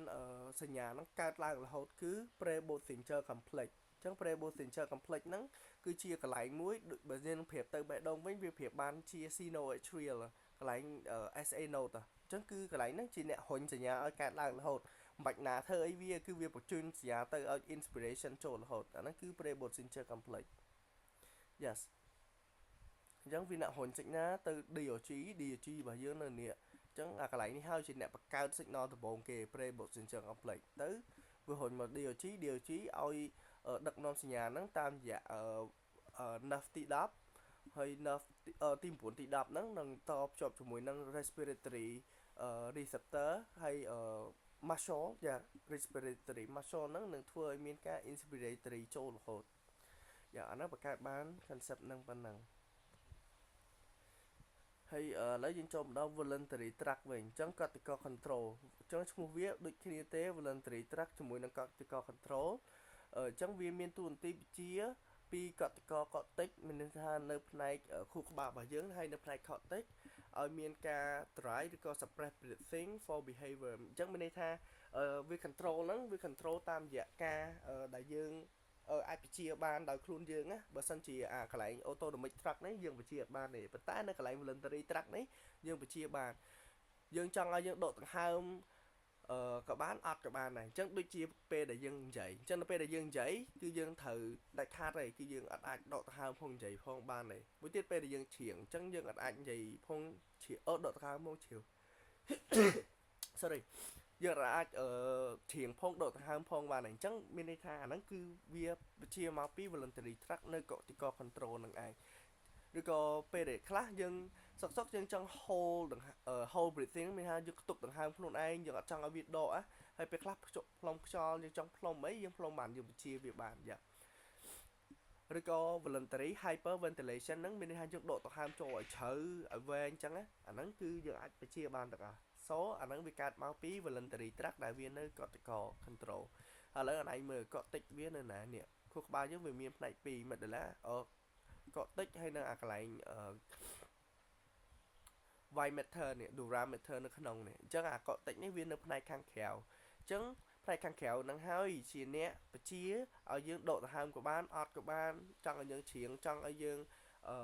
និយាយអីកំដកដង្ហើមគឺវាបញ្ជាមកពីកន្លែងហ្នឹងទាំងអស់ហើយវាបញ្ជាវាដឹកនាំ signal វាដឹកនាំសញ្ញាហ្នឹងតាមណាតាមរយៈ internal capsule ហត់មកកាត់ medulla ហើយបែកចេញជាពីរបានជា lateral cortical spinal tract ហើយនិង anterior cortical spinal tract ហើយវារុញទៅ lower motor neuron ហ្នឹងមានន័យថាកន្លែងដែលទទួល signal ដើម្បីធ្វើការអញ្ចឹងវាស្ថិតនៅកន្លែងណាអាចនៅ diaphragm intercostal muscle យល់អត់អញ្ចឹងDescament មានថាសញ្ញាដែលគេបញ្ជាតាមហ្នឹងគឺវាត្រូវបានរុញចុះតាមរយៈ cortical spinal ឬក៏ហៅថា cortical bulbar pathway ទៅកាន់ respiratory motor neuron and bulbar nuclei ហ្នឹងគឺវាស្ថិតនៅកន្លែងទទួលយក signal ហ្នឹងដើម្បីទៅធ្វើការហ្នឹងឯងអញ្ចឹងដូចអនឯងដូចឃើញ central commander ឬក៏នេះចឹងនេះឃើញកន្លែងនេះចឹងអានេះដូចជា cortical control ចឹងអញ្ចឹងវារុញមកកន្លែង muscle នេះតាមរយៈអីគេតាមរយៈ cortical spinal pathway ឬក៏ cortical bulbar pathway អញ្ចឹងខ្សែភ្លើងហ្នឹងនឹងរុញសញ្ញាហ្នឹងមកកន្លែង respiratory muscle ហ្នឹងយ៉ាប់អាហ្នឹងប៉ុណ្្នឹងឯង voluntary tract អូខេអញ្ចឹង function របស់វាជួយឲ្យយើង ត្រៃឬក៏ suppress breathing តាមរយៈសកម្មភាពរបស់យើងដូចជានិយាយច្រៀងផ្លុំខ្យល់ទប់ដង្ហើមរបស់យើងឬក៏ដកដង្ហើមចូលជ្រៅៗចឹងទៅឥឡូវយើងចូលមកដល់ vagal pulmonary mechanoreceptor ម្ដងអាហ្នឹងក៏ជាប្រភេទ neural control ដែរអញ្ចឹង vagal pulmonary mechanoreceptor ហ្នឹង mechano ហ្នឹងវាថា mechanism អញ្ចឹងនៅពេលដែលយើងធ្វើអីដែលមាន physical activity ដែលអាចធ្វើឲ្យវាចាប់សញ្ញាបានគឺវាសែនតាមរយៈ vagal pulmonary receptor ហ្នឹងហើយអាហ្នឹងឈ្មោះវាអញ្ចឹងឥឡូវវាចែកចេញជា3ទៀតវាមាន A B C អញ្ចឹងវាមាន A ជាប្រភេទ slow adapting stretch receptor B ជាប្រភេទ rapid adapting receptor ជាមួយនឹង C fiber unending អូ sorry គ្នាយើងបងប្រាសាយអញ្ចឹងឥឡូវយើងមកមើល vagal pulmonary mechanoreceptor ហ្នឹង A ហ្នឹងវាមិន A ហ្នឹងគេសំដៅទៅលើ slow rapid adapting stretch receptor ឬក៏គេហៅថានេះ SAO នេះ soul sensor នេះអញ្ចឹងទីតាំងរបស់វានៅណាវានៅកាន់ smooth muscle នៅ trachea នៅ bronchi ឬក៏ myelinated vagal afferent អានោះគឺជាទីតាំងរបស់វាហើយវា stimulate អីគេstimulus របស់វាមានន័យថាអ្នកភ្ញួចឲ្យអា receptor ហ្នឹងអា stretch receptor ហ្នឹងអ្នកធ្វើការណាគេអ្នកទៅភ្ញួចវាគឺ lung inflation ហ្នឹងមានន័យថាម៉េចពេលដែល lung របស់យើងដកដង្ហើមចូលអស់មែនតើណាដកទៅវាហិចធំអស់កម្រិតរបស់វាអាហ្នឹងគេហៅ lung inflation ហ្នឹងឯងអញ្ចឹងដល់ពេលដែល lung របស់យើងអស់មៀតនៅហិចទៀតមានថាហិចលែងបានហើយហើយទៅដកចូលទៀតបែកឲ្យវាឡៃខ្ទេចហើយអាហ្នឹងគឺវាទៅភ្ញួចឲ្យ receptor ហ្នឹងចាប់ដើម send signal ទៅហើយ reflex នៅពេលដែល reflex ហ្នឹងកើតឡើងគេដាក់ឈ្មោះវាថា Herring Brewer ហ្នឹង Herring-Brewer inflation reflex នេះហើយfunction របស់វាប៉ុណ្្នឹងឯងដូចបងបញ្យល់មិញហ្នឹងពេលយើងដកដង្ហើមចូលខ្លាំងដែល tidal volume ហ្នឹងវាខ្ពស់ជាង 1000 ml ហើយវាធ្វើឲ្យ lung របស់យើងវា stretch វា inflation វារីកមាឌអស់ហើយវាធ្វើឲ្យវា send signal វាភ្ញួចឲ្យ stretch receptor ឬក៏ adapting stretch receptor ឈ្មោះវាតែមួយទេនៅក្នុង airway passage ហ្នឹងអញ្ចឹង airway passage មិញយើងនិយាយនៅណាមាន smooth muscle trachea bronchi ឬក៏ myelin vagal afferent អញ្ចឹងវាភ្ជួចអា receptor ទាំងអស់ហ្នឹងដែលមានទីតាំងនៅហ្នឹងដើម្បីឲ្យវាបញ្ជូនជាអង្គភ្លេចប្រសាទនេះតាមរយៈ vagal afferent នេះទៅឲ្យអាកន្លែង control អាកន្លែងដកស្រោគ្រប់អីអញ្ចឹងវាបជាឲ្យមានការ inhibition ទៅលើ inspiration ហើយធ្វើការដកដង្ហើមចេញទៅយ៉ាប់អាហ្នឹងគេហៅថា slow adapting stretch receptor អញ្ចឹងមានន័យថាសួតរបស់យើងគឺវាមាន mechanism អញ្ចឹងឯងដើម្បីការពារកុំឲ្យមានការដកដង្ហើមរហូតដល់បែក alveoli របស់យើងឥឡូវយើងចូលមកដល់ rapid adapting receptor វិញយើងហៅថា raw irritant receptor ឈ្មោះវាដូចគ្នាទេអានេះចាំមួយណាក៏បានដែរហើយទីតាំងរបស់វានៅណាទីតាំងរបស់វានៅ airway epithelium ដែលវាមានចន្លោះពី trachea ដល់ bronchiole ហើយទីតាំងវាមួយទៀតវាមាននៅ myelinated vagal afferent អាកន្លែងហ្នឹងគឺជាកន្លែងដែលវាដឹកនាំសញ្ញាចេញចូលនៅក្នុង pulmonary system របស់យើងហ្នឹងឯងហើយណាគេអ្នកធ្វើឲ្យអា receptor ហ្នឹងមានការភ្ញួចឡើងមានន័យថាអនឯងដូចអនឯងត្រូវការលើកដៃលើកជើងអីមិនខួរក្បាលរបស់យើងអ្នកបជាអញ្ចឹងខួរក្បាលរបស់យើងបានមកពីព័ត៌មានបានមកពីការគិតរបស់យើងហ្នឹងហើយវា generate ជា signal ធ្វើឲ្យសាច់ដុំដៃសាច់ដុំជើងរបស់យើងដែលយើងចង់បញ្ជាវាលើកឬក៏វាធាក់គេអីហ្នឹងចេញមកអញ្ចឹងសួរថាអានេះវាបានណាគេភ្ញួចវា receptor នេះភ្ញួចវាដើម្បីឲ្យនេះគឺពពួកផ្សែងពួកកំទេចកំទីឬក៏ធូលីផ្សេងខ្យល់ដែលត្រជាក់ហើយមាន histamine មាន exoder មាន lung deformation អញ្ចឹងមានថាការខូចទ្រង់ទ្រាយនៃសួតក៏ធ្វើឲ្យ rapid adapting receptor នេះភ្ញួចដែរភ្ញួចឲ្យវាធ្វើឲ្យមានមិនធ្វើឲ្យគាត់មានតាក់ស៊ីភ្នាគាត់ដកដង្ហើមញាប់គាត់មាន bronchoconstriction គាត់មាន mucus secretion ជាមួយនឹងការក្អកយ៉ាប់អាហ្នឹងគឺ mechanism ហ្នឹងគឺធ្វើឲ្យគាត់ការពារខ្លួនឯងអញ្ចឹងបើសិនជាគាត់ដកដង្ហើមទៅវាមាន dust វាមានធូលីដីចូលទៅអញ្ចឹងគាត់ធ្វើមិនគឺគាត់ចាប់ផ្ដើមអាចមានក្អកចេញមកវិញយ៉ាអាហ្នឹងគឺជា reflex របស់ rapid adapting គឺធ្វើអញ្ចឹងដើម្បីការពារសួតគាត់កុំឲ្យមានការ attack ពីពួកសារធាតុទាំងអស់ហ្នឹងអ យល់ទេចឹងពេលខ្លះបើសិនជាពួកlung deformation នេះខូចមានន័យថាសួតរបស់គាត់ខូចទ្រង់ទ្រាយតាមរយៈការគ្រោះថ្នាក់ឬក៏បុកជាមួយអីមួយចឹងទៅគាត់លេចចេញជាសញ្ញាតាក់ស៊ីគ្នាគាត់ដកដង្ហើមញាប់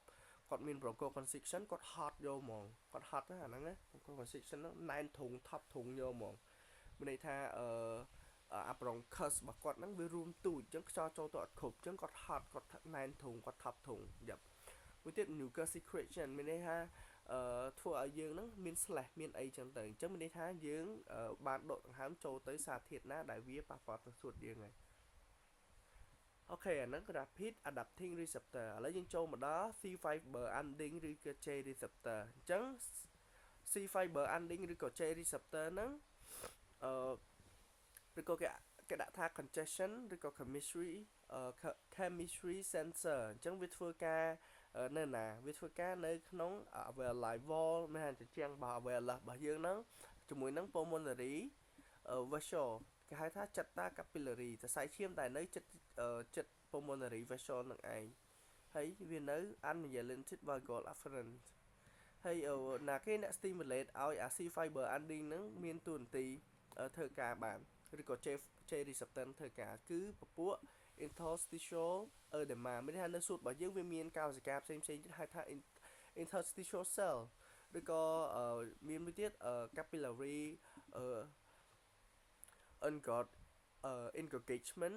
ឬក៏ inflammatory mediator ដូចជាប្រភេទ bradykinin prostaglandin ឬក៏ microembolism មានន័យថាការស្ទះទៅលើសរសៃឈាមទូច microembolism ហ្នឹងមានន័យថាវាចោលអាចជាដុំខ្លាញ់ជាដុំកំណកឈាមឬក៏ជាកំទេចកំទីផ្សេងទៀតនៅក្នុងសរសៃឈាមដែលវាទៅប៉ះជាមួយនឹង capillary ដែលនៅចិត្តហ្នឹងហើយវាធ្វើឲ្យឈាមទៅចិញ្ចឹមកោសិការបស់សួតនៅកន្លែងហ្នឹងអត់បានល្អវាធ្វើឲ្យមាន reflex ហ្នឹងកើតឡើងហើយ reflex ហ្នឹងវាធ្វើឲ្យយើងមាន rapid shallow breathing មានថាដកដង្ហើមខ្លីហើយញាប់ទៀតអញ្ចឹងដកដង្ហើមខ្លីញាប់ដូចឆ្កែធ្លាក់ទឹកអញ្ចឹងអាហ្នឹងហើយធ្វើឲ្យយើងហត់ដកដង្ហើមអត់រួចbradycardia ដកដង្ហើមច្បាប់បេះដូងលោតញាប់ជាមួយនឹងធ្លាក់សម្ពាធឈាមអាហ្នឹងគេហៅថា vagal reflex ដូចគ្នាយ៉ាប់អាហ្នឹងគេវាធ្វើឡើងដើម្បីការពារថាបើសិនជានៅក្នុងសួតរបស់យើងមានទឹកគេហៅ interstitial edema ហ្នឹងណាអញ្ចឹងបើសួតយើងមានទឹកឬក៏មានការរលាកអីនៅក្នុងសួតហ្នឹងវាធ្វើឲ្យមាន reflex ហ្នឹងកើតឡើងដើម្បីអីដើម្បីឲ្យយើងដឹងថាគាត់ឈឺអីគាត់កើតអីអត់ស្រួលអញ្ចឹងយកគាត់ទៅពេទ្យអូខេអាហ្នឹងចប់នៅក្នុង neuro reflex មួយយើងចូលមកដល់ chest wall muscle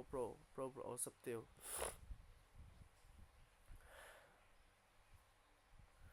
អូខេគ្នាយើងកន្លែងនេះយល់អស់នៅអាលើមិញហ្នឹងមានកន្លែងមានអីឆ្ងល់ទេ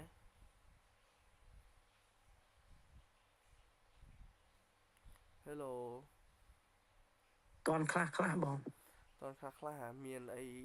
ចង់ឲ្យបងបន្ថែមឬក៏ចង់ឲ្យបងនិយាយម្ដងទៀតអីហ៎អរេបងទៅមុខត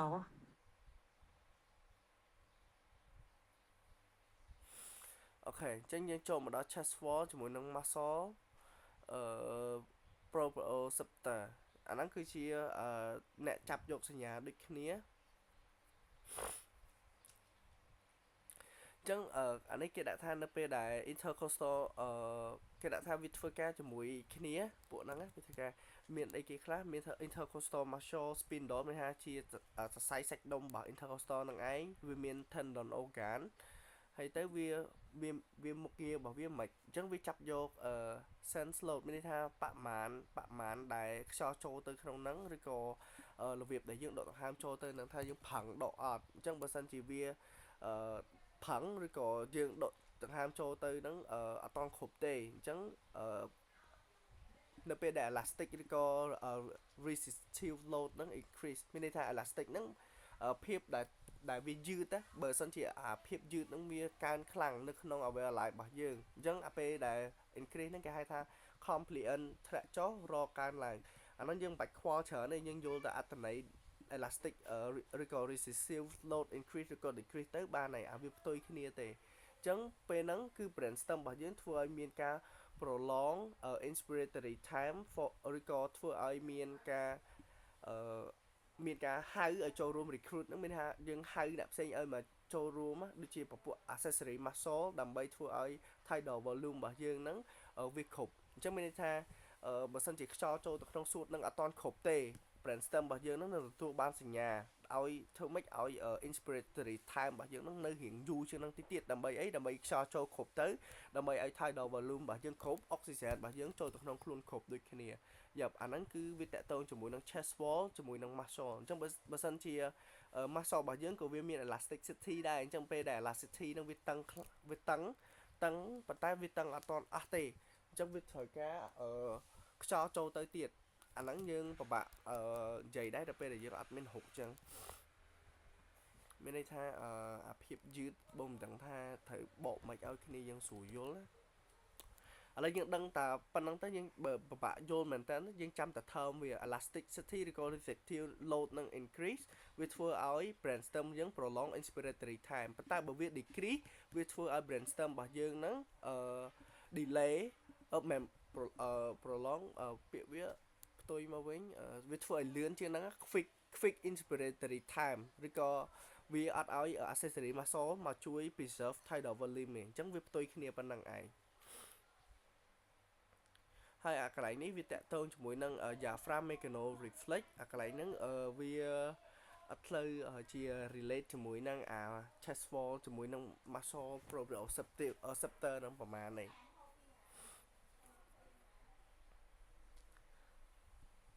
ចឹងអាកន្លែងហ្នឹងគេថា afferent modulate phrenic output to stabilize the inspiratory RAM inspiratory RAM ហ្នឹងគឺជាឬជា time ឬក៏ជា rate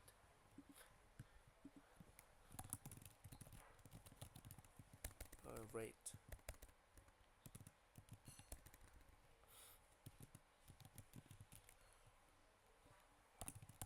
of inspiration មានន័យថាជារយៈពេលឬក៏ជាចង្វាក់ដែលវាដកដង្ហើមចូលនឹងឯងចឹងនៅពេលដែល diaphragm ហ្នឹងdiaphragm ហ្នឹងវា fatigue ឬក៏ loaded មានន័យថាវាធ្វើការហួសបរិមាណវាឬក៏ឥឡូវអូនឯងឧទាហរណ៍ថានៅពេលដែល diaphragm ហ្នឹងវាលាអញ្ចឹងវាធម្មតាវាអញ្ចឹងហុករៀងរបស់យើង diaphragm អញ្ចឹងនៅពេលដែលវាលាវាមិនធ្វើឲ្យវា expand រៀងធំជាងមុនអញ្ចឹងនៅពេលដែលវា expand ធំជាងមុនអស់ហើយនេះអាហ្នឹងគេហៅថា loaded មានថាវាអស់កន្លែងដែលវាត្រូវ expand ទៀតណាអញ្ចឹងសួតរបស់យើងគឺធំអស់ប៉ុណ្ណឹងហើយនៅពេលដែលវា expand វាមិនធ្វើឲ្យសួតយើងអញ្ចឹងទៅពេលដែលវាចាស់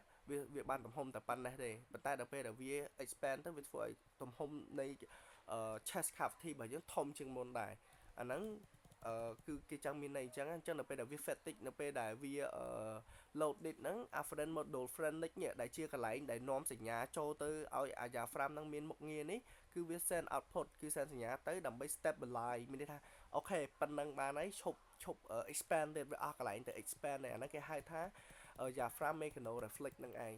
វាអត់មានអីក្រៅពីការពារខ្លួនវាកុំឲ្យធ្វើការលើសកម្រិតពេកប៉ុណ្ណឹងអាហ្នឹងគឺជា chest wall muscle proprioceptor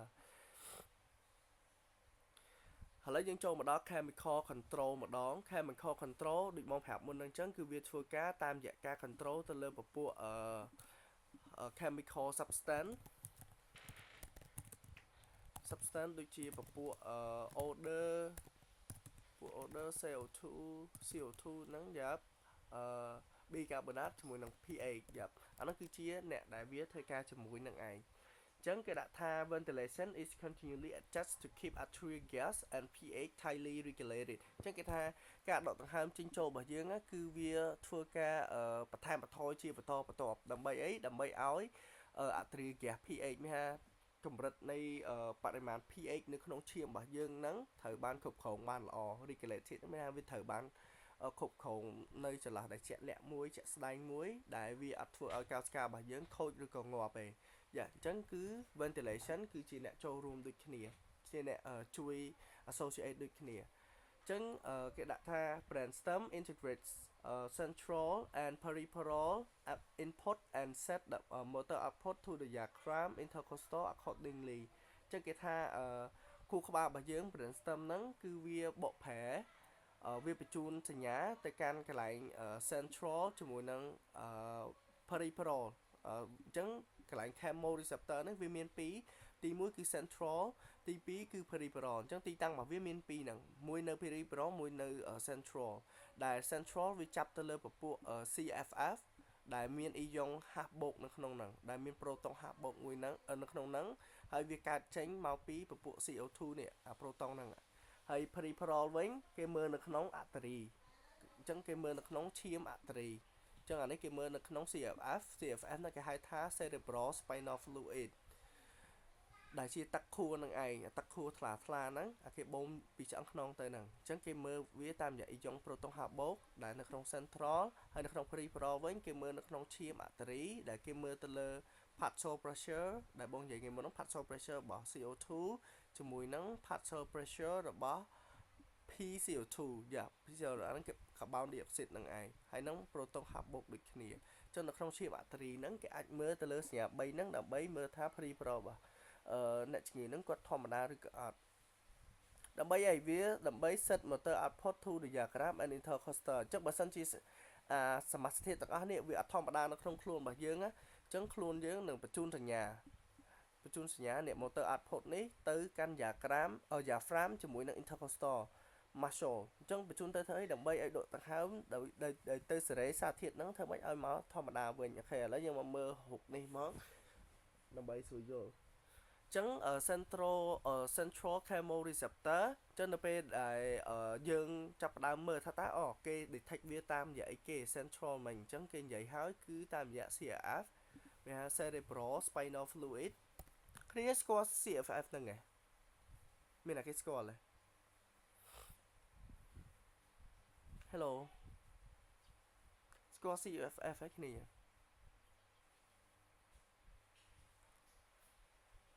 អូស្ងាត់អស់ហើយតិច ស្គាល់ទេបង អត់ស្គាល់ទេ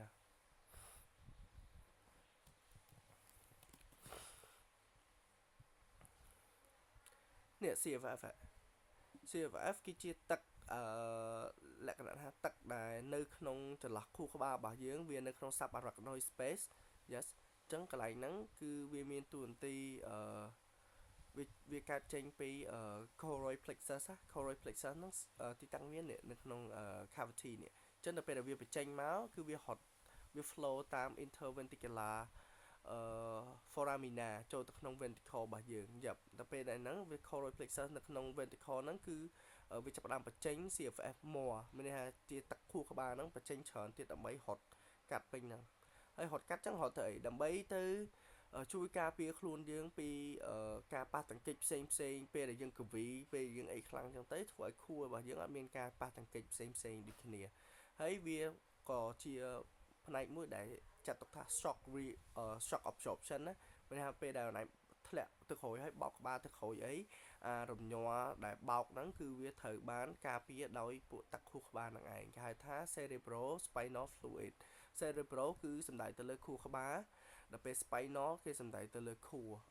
ឆ្អឹងខ្នង spinal មានថា spinal cord អញ្ចឹងខួរឆ្អឹងខ្នងអញ្ចឹងទឹកហ្នឹងគឺវានៅខួរក្បាលផងខួរឆ្អឹងខ្នងផងយល់ទេហើយ F ហ្នឹងគឺ fluid តំណាងឲ្យទឹកអញ្ចឹង CFF គឺជា cerebral spinal fluid អូខេតន់នៅកន្លែងហ្នឹងទឹកហ្នឹងគឺប៉ុណ្ណឹងអូខេអញ្ចឹងយើងមើលទីតាំងរបស់ central chemoreceptor ដែលវាមានទីតាំងនៅ medullary ដូចគ្នាទេទីតាំងរបស់វាគឺនៅចំពីមុខ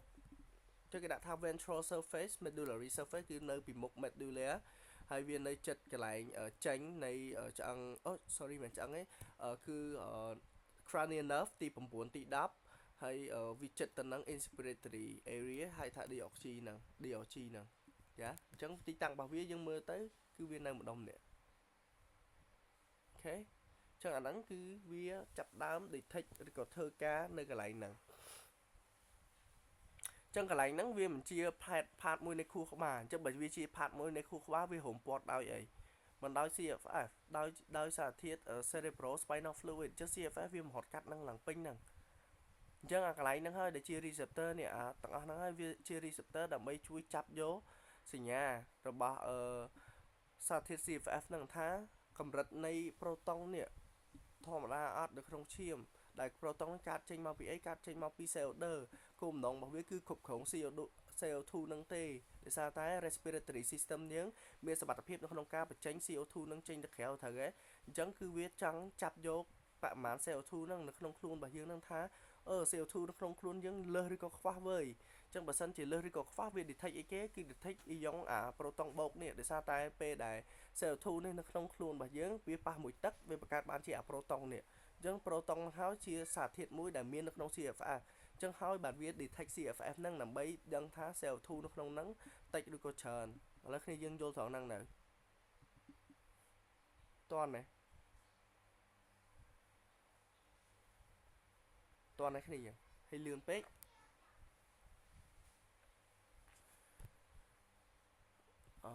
រៀងលឿនអីមើលទៅតើអត់គ្នាយើងជួយឆ្លើយតិចមកយល់កន្លែងហ្នឹងបងនិយាយអត់វារៀងពិបាកតិចកន្លែងហ្នឹង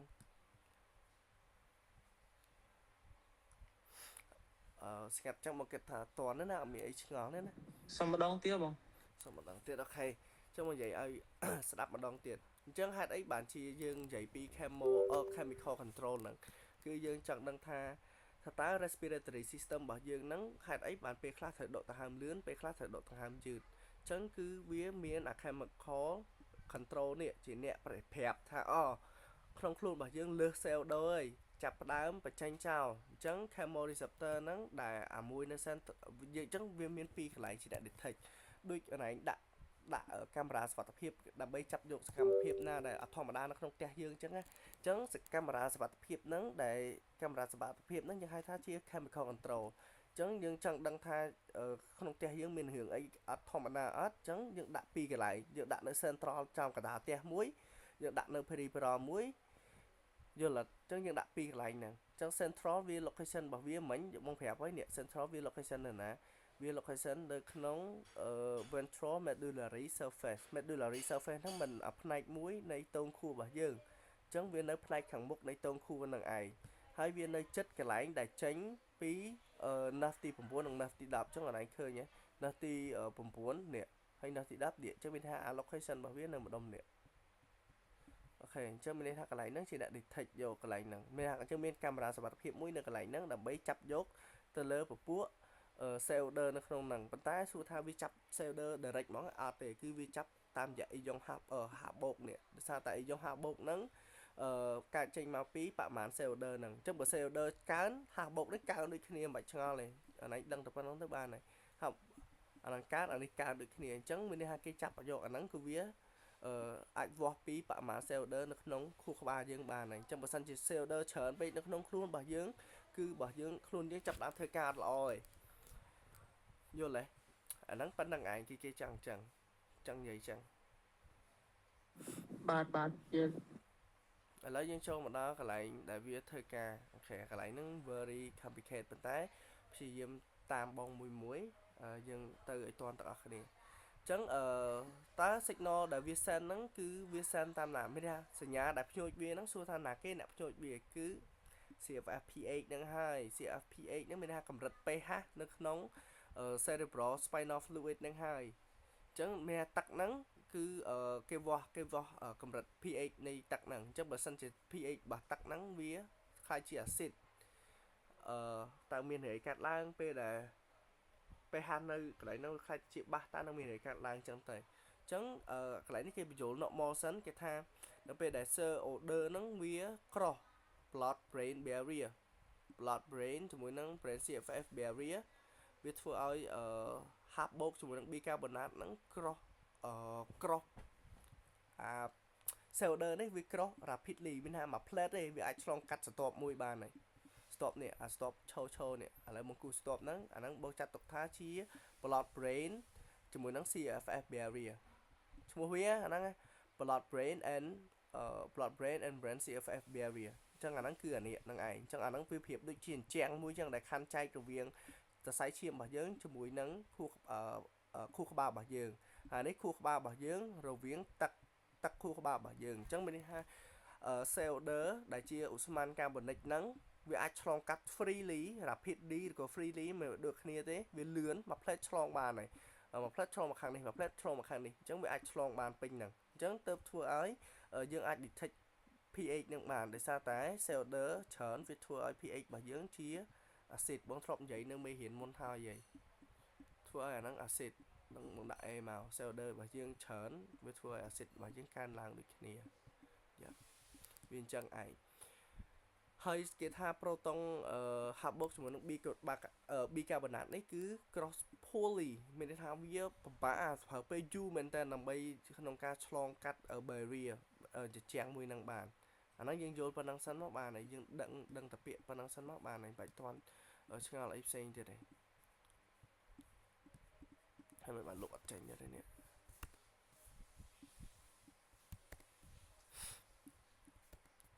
ហើយគេថានៅក្នុង CFF របស់យើង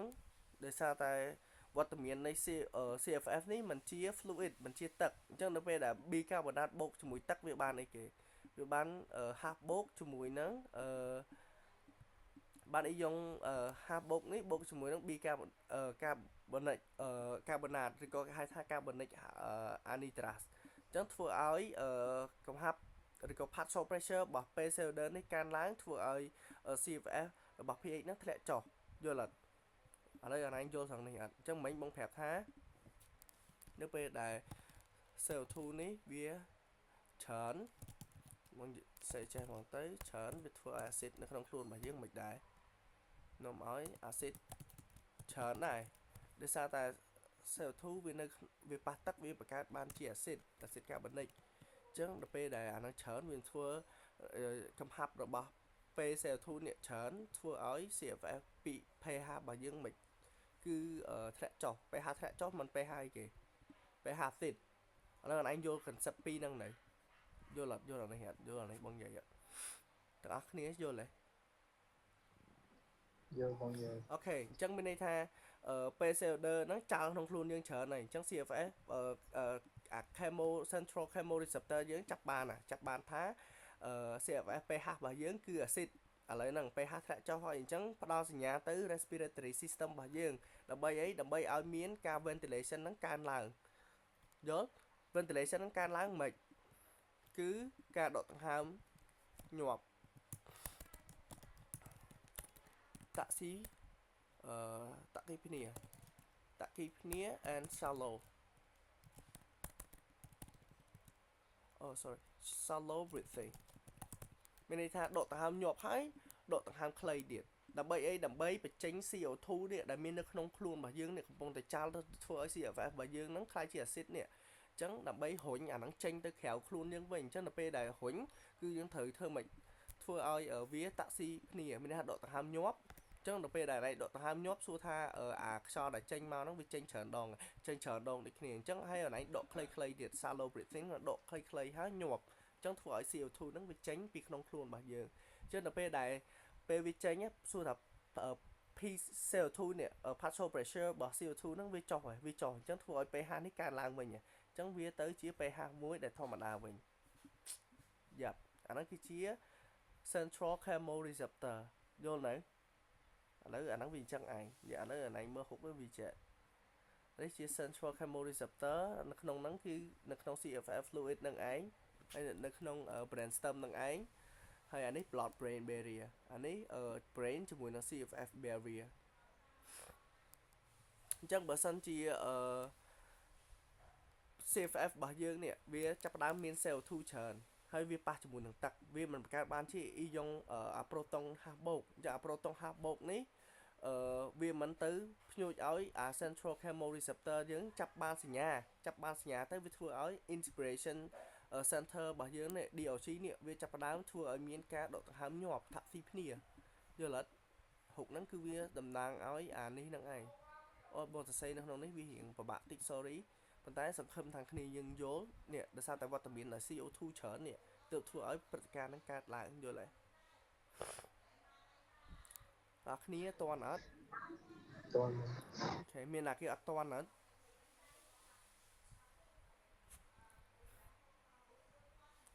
អ្នកគេអត់តន់អាចប្រាប់បងមកបងនិយាយឲ្យ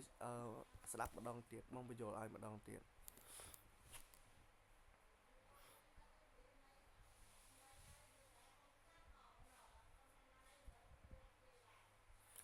ឥឡ ឡូវបងសង្ឃឹមថាយល់ទាំងអស់គ្នាណាចាំបងទៅមុខទៀតហើយឥឡូវ central ចាប់ហើយចូល peripheral ម្ដងអញ្ចឹងអាណៃដឹងហើយ central គេចាប់វានៅណា central ចាប់វានៅ CFF fluid ដែលចាប់យកពេតាមរយៈ pH ហ្នឹងចោះបើនៅ peripheral chemoreceptor វិញកាមេរ៉ាសុវត្ថិភាពយើងដែលនៅដាក់នៅផ្នែកចំហៀងវិញនៅផ្នែកឆុងវិញអញ្ចឹងសួរថាផ្នែកឆុងហ្នឹងនៅណាទីតាំងរបស់វានៅកន្លែងcarotid body carotid body គឺនៅជិតអាអុកនេះកន្លែងអាអុកតិចអាចនេះអាអុកតិចអាចហ្នឹងគឺមាន carotid body មួយអាទូចហ្នឹងដែលវាជាទីតាំងរបស់ peripheral chemoreceptor ហើយកន្លែងមួយទៀតដែលវាមានគឺនៅកន្លែង carotid bifurcation carotid bifurcation ហ្នឹងគឺជាកន្លែងដែលinternal carotid ហើយនិង external carotid វាបែកទៅអញ្ចឹងកន្លែងហ្នឹងវាមាន carotid body មួយនៅកន្លែងឃើញក្នុងរូបនេះអញ្ចឹងយ៉ាអាកន្លែងនេះគេហៅ bifurcation មួយទៅ external ហើយមួយទៅ internal carotid យ៉ាអាហ្នឹងគឺជា location របស់ peripheral chemoreceptor ហើយវានៅជិត optic arch ជាមួយនឹងcranial nerve T 10ទៅពេល bifurcation របស់ carotid គឺនៅជិត cranial nerve T 9អូខេឥឡូវស្គាល់ទីតាំងរបស់វាណាហើយចុះបើសិនជាវានៅលើសរសៃឈាមសួរថាវា detect អីគេវា detect CFF មែន no វា detect blood នឹងឯងហើយសរសៃឈាមហ្នឹងគឺសរសៃឈាមអីគេ artery យ៉ាអញ្ចឹងគឺវា detect សារធាតុដែលមាននៅក្នុងនៅក្នុងឈាម artery អញ្ចឹងឥឡូវយើងមកមើល peripheral chemoreceptor នឹងបែបនេះម្ដងអញ្ចឹងនៅពេលដែលគេនិយាយថាចេះ primary role របស់វាគឺ robust stimulation when PCO2 fall below like 60 to 70 mm per rod and the range where the hemoglobin odor saturation and the tissue delivery begin to drop steeply ចឹងគេថាអញ្ចឹងវាធ្វើការនៅពេលដែលបរិមាណនៃអុកស៊ីហ្សែនមានថា partial pressure របស់អុកស៊ីហ្សែននោះធ្លាក់ចុះហើយធ្លាក់ចុះប្រមាណទៀតគឺធ្លាក់ចុះតិចជាង60ទៅ70មីលីម៉ែត្រម៉ែគាមានន័យថាមីលីម៉ែត្របារ៉តបើសិនជាវាតូចជាង60ទៅ70មីលីម៉ែត្របារ៉តហ្នឹងវាធ្វើឲ្យhemoglobin oxygen saturation ជាមួយនឹង tissue delivery ការដែលដឹកនាំអុកស៊ីហ្សែនទៅកាន់ tissue ហ្នឹងគឺវាចាប់ផ្ដើមធ្លាក់ចុះទៅតាមលំដាប់ដូចគ្នាអញ្ចឹងបើសិនជាយើងគិតទៅអុកស៊ីហ្សែនរបស់យើងជាធម្មតាយើងត្រូវការពីចន្លោះ95ឡើងទៅអាហ្នឹងគឺជាកម្រិតដែលវាល្អប៉ុន្តែអានេះបើវានៅត្រឹម60 70ទេអាហ្នឹងវាមិនជាកម្រិតមួយដែលល្អទេអញ្ចឹងបើសិនជានៅកម្រិតប៉ុណ្ណឹងវាចាប់ផ្ដើម detect ហើយវាចាប់ផ្ដើមទទួលបានសញ្ញាពីក្នុងឈាមរបស់អាអុកហ្នឹងហើយឬក៏ carotid bifurcation ហ្នឹងហើយអញ្ចឹងវាចាប់ផ្ដើមធ្វើឲ្យមានការបញ្ជូនសញ្ញាឥឡូវយើងមើលមួយទៀតឬក៏វា detect តាមរយៈការកើនឡើងនៅកំហាប់ CO2 ឬក៏ partial pressure របស់ carbonic acid ឬក៏ CO2 នឹងឯងហើយវាធ្វើឲ្យ pH របស់យើងថយចុះទៀតហើយអានេះឃើញ same concept ដូចគ្នាទៅនឹង central chemoreceptor ឲ្យតែ partial pressure របស់ CO2 នេះកើនឡើង pH របស់យើងគឺធ្លាក់ហើយដោយសារតែ CO2 វានឹង form ទៅជា carbonic acid មានថាវាតម្រង់វាគឺវាឲ្យជា proton ហាបូកនេះមួយអញ្ចឹងអាហ្នឹងហើយគឺជា acid អញ្ចឹងវាធ្វើឲ្យ pH របស់យើងថយចុះនៅក្នុង arterial plot អញ្ចឹងវាធ្វើឲ្យវាភ្ញូចទៅលើអា peripheral chemoreceptor នឹងឯងដើម្បីឲ្យយើងមាន central drive អញ្ចឹងវាធ្វើឲ្យយើងចាប់ផ្ដើម respond ទៅវិញឥឡូវយើងមើលដូចនៅក្នុងជំងឺដែលគាត់មាន COPD បងនឹងព្យាយាមធ្វើឲ្យគ្នាយើងស្រួលយល់COPD ហ្នឹងគឺជាជំងឺមួយកើតឡើងដោយសារតែគាត់មានការឡើងក្រាស់ទៅលើផ្លូវដំណក់ដង្ហើមរបស់គាត់អាចជា bronchial bronchitis ឬក៏ bronchial ចឹងទៅអញ្ចឹងអាហ្នឹងគឺវាឡើងក្រាស់មានថា chronic obstructive pulmonary disease អញ្ចឹងវាឡើងក្រាស់អញ្ចឹងវាធ្វើឲ្យការចេញចូលរបស់ខ្យល់អត់ធម្មតាដូចយើងទេអញ្ចឹងយើងអុកស៊ីហ្សែនចូលទៅបាន 100% ចេញមកវិញបាន 100% cell ដូចគ្នាប៉ុន្តែរបស់គាត់ដកដង្ហើមចូលទៅ100ប៉ុន្តែចេញមកវិញបានតែ70ទេចោល30នៅក្នុងនោះបាត់ហើយឃើញទេអញ្ចឹងវាធ្វើឲ្យការចេញនៃ cell នេះមិនថយចុះការចូលនៃអុកស៊ីហ្សែនវិញក៏ថយចុះដូចគ្នាដោយសារតែគាត់ស្ទះអញ្ចឹងចូលអត់គ្រប់ទេហើយចេញវិញក៏អត់អស់ដែរអញ្ចឹងវាធ្វើឲ្យ oxygen level ថយចុះហើយអញ្ចឹងវាត្រូវបាន detect ដោយ chemoreceptor នៅកន្លែង carotid body ជាមួយនឹង optic arch អានេះយល់ concept ហ្នឹងហ៎យល់កន្លែងហ្នឹងហ៎ បន្ទាប់មកទៀតនៅពេលដែល oxygen ថយចុះហើយវាត្រូវបាន detect ហើយវាធ្វើឲ្យ respiratory rate ជាមួយនឹង depth មានន័យថាជំរឿជាមួយនឹងចង្វាក់នៃការដកដង្ហើមរបស់យើងហ្នឹងវាចាប់ផ្ដើមកើនឡើងអញ្ចឹងជំរឿកាន់តែដកដង្ហើមជ្រៅហើយ rate វាញាប់ទៀតយ៉ាប់ដកញាប់ដោយសារតែវាចង់ឲ្យ oxygen level នេះកើនឡើងវិញអញ្ចឹងដោយសារតែគាត់មាន COPD អញ្ចឹងវាត្រូវតែមាន sense signal ហ្នឹងហើយអញ្ចឹងពេលខ្លះយើងមើលអ្នកជំងឺ COPD ដកដង្ហើមជ្រៅហើយគាត់ដកដង្ហើមញាប់ទៀត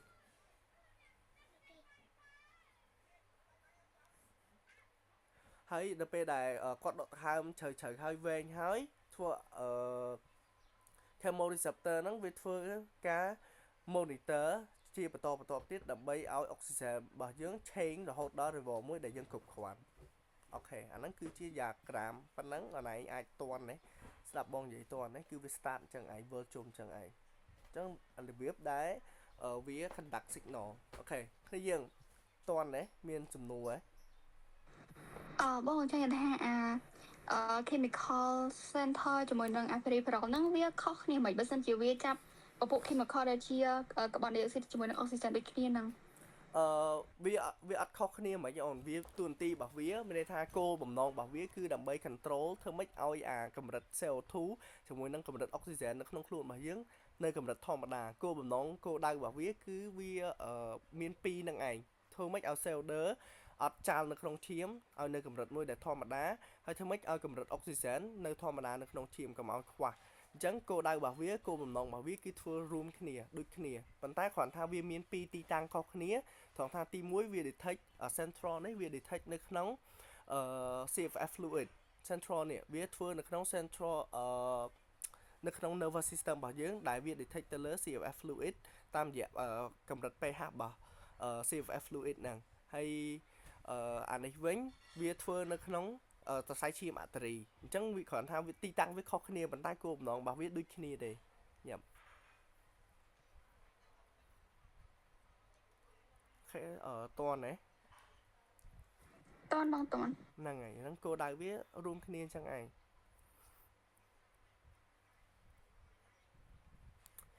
អូខេតែបងខ្ញុំឃើញថាកន្លែង central ហ្នឹងនៅពេលដែលវាចាប់យកពេលដែល carbon dioxide កើនឡើងហ្នឹងហើយវាធ្វើឲ្យយើងដកដង្ហើមខ្លីហើយញាប់ទៅឯបងដល់ពេល peripheral ហ្នឹងវាធ្វើឲ្យយើងវា detect ដូចគ្នាប៉ុន្តែការដែលវាធ្វើឲ្យ CO2 នឹងថយចុះមកវិញហ្នឹងតាមរយៈការដកដង្ហើមវិញហើយជ្រៅចឹងមែនបងតាមពិតកន្លែងនេះគេ focus តែមួយឯងគេអត់បាន mention ថាវាធ្វើឡើងដើម្បីឲ្យ CO2 នេះថយចុះឯងវាកើតឡើងមែនប៉ុន្តែកន្លែងនេះគេមិនមែនយក CO2 កើតឡើងហ្នឹងមកធ្វើជាឧទាហរណ៍ឯងអានេះគេគ្រាន់ប្រាប់ឯណានៅក្នុង COPD disease គឺគាត់អាចមានព្រឹត្តិការណ៍ពីរនឹងកើតឡើងប៉ុន្តែនៅក្នុង diagram នេះគេឧទាហរណ៍ទៅលើស្ថានភាពមួយនេះគឺកម្រិតនៃ oxygen level របស់គាត់គឺថយចុះអញ្ចឹងនៅពេលដែលកម្រិត oxygen level របស់គាត់ថយចុះអញ្ចឹងវាត្រូវបាន detect ដោយ chemoreceptor ដែលនៅ carotid body អញ្ចឹងអាហ្នឹងគេយកស្ថានភាពមួយហ្នឹងយកមកឧទាហរណ៍ឯងយល់ទេអញ្ចឹងវាអាចមាន COPD អាចមានព្រឹត្តិការណ៍1ក្នុងចំណោម2ហ្នឹងឬក៏2ក្នុងចំណោម2ហ្នឹងអញ្ចឹងឥឡូវគេយកតែ1ក្នុងចំណោម2ហ្នឹងយកមកឧទាហរណ៍ឯងនេះគ្រាន់តែជាឧទាហរណ៍ឯណាអញ្ចឹងវាអាស្រ័យទៅលើវា depend ទៅលើស្ថានភាពរបស់អ្នកជំងឺជាក់ស្ដែងតើគាត់លើសកំពុងតែចោល CO2 នៅក្នុងខ្លួនឬក៏កំពុងតែលើស oxygen ខ្វះ oxygen នៅក្នុងខ្លួនយល់ទេអញ្ចឹងបើសិនជាករណីនេះគឺជាករណីដែលកំពុងតែខ្វះ oxygen នៅក្នុងខ្លួនអញ្ចឹងគឺវាខុសគ្នាមានលក្ខណៈខុសគ្នាដោយសារតែនៅពេលដែលណែងដកដង្ហើមឥឡូវអូនថៃដកដង្ហើមជ្រៅរវាងការដកដង្ហើមជ្រៅហើយនិងដកដង្ហើមរាក់ឬក៏ shallow ជាមួយនឹង deep breathing with this deep breath គឺខុសគ្នាមានន័យថាអូនឯង shallow breathing អូនឯងសំដៅទៅលើCO2 ច្រើនការបញ្ចេញ CO2 ច្រើនអញ្ចឹងមានន័យថាយើងត្រូវតែ take out CO2 ច្រើនតែដល់ពេលអូនឯង deep breathing អូនឯង focus ទៅលើការដែលនាំចូល take in oxygen ច្រើនយល់អត់ អាហ្នឹងគឺជា concept ពីរហ្នឹងខុសគ្នាអញ្ចឹងបើសិនជាជំងឺនេះយើងឧទាហរណ៍ថាគាត់មានការកើនឡើងនៃ CO2 វិញអញ្ចឹងយើងយកកន្លែងនេះ CO2 របស់គាត់កើនឡើងហើយវាត្រូវបាន detect ដោយ chemoreceptor នៅក្នុង carotid body នឹងអោបវាធ្វើឲ្យអ្នកជំងឺហ្នឹងគាត់មិនគាត់ increase ទៅលើ breathing rate នឹងតែ increase ឲ្យ 100% តាក់ស៊ីគ្នានឹងតែមានហើយប៉ុន្តែ depth វិញគឺខុសគ្នាអានេះនឹងខ្លាយទៅជា shallow breathing ផ្ទុយពី deep ទៅជា shallow វិញហើយវាធ្វើឲ្យកន្លែងនេះវាដូរថា monitor change ទៅលើ CO2 level វិញយល់អត់អាហ្នឹងគឺវាបដូរគ្នាអញ្ចឹងឯង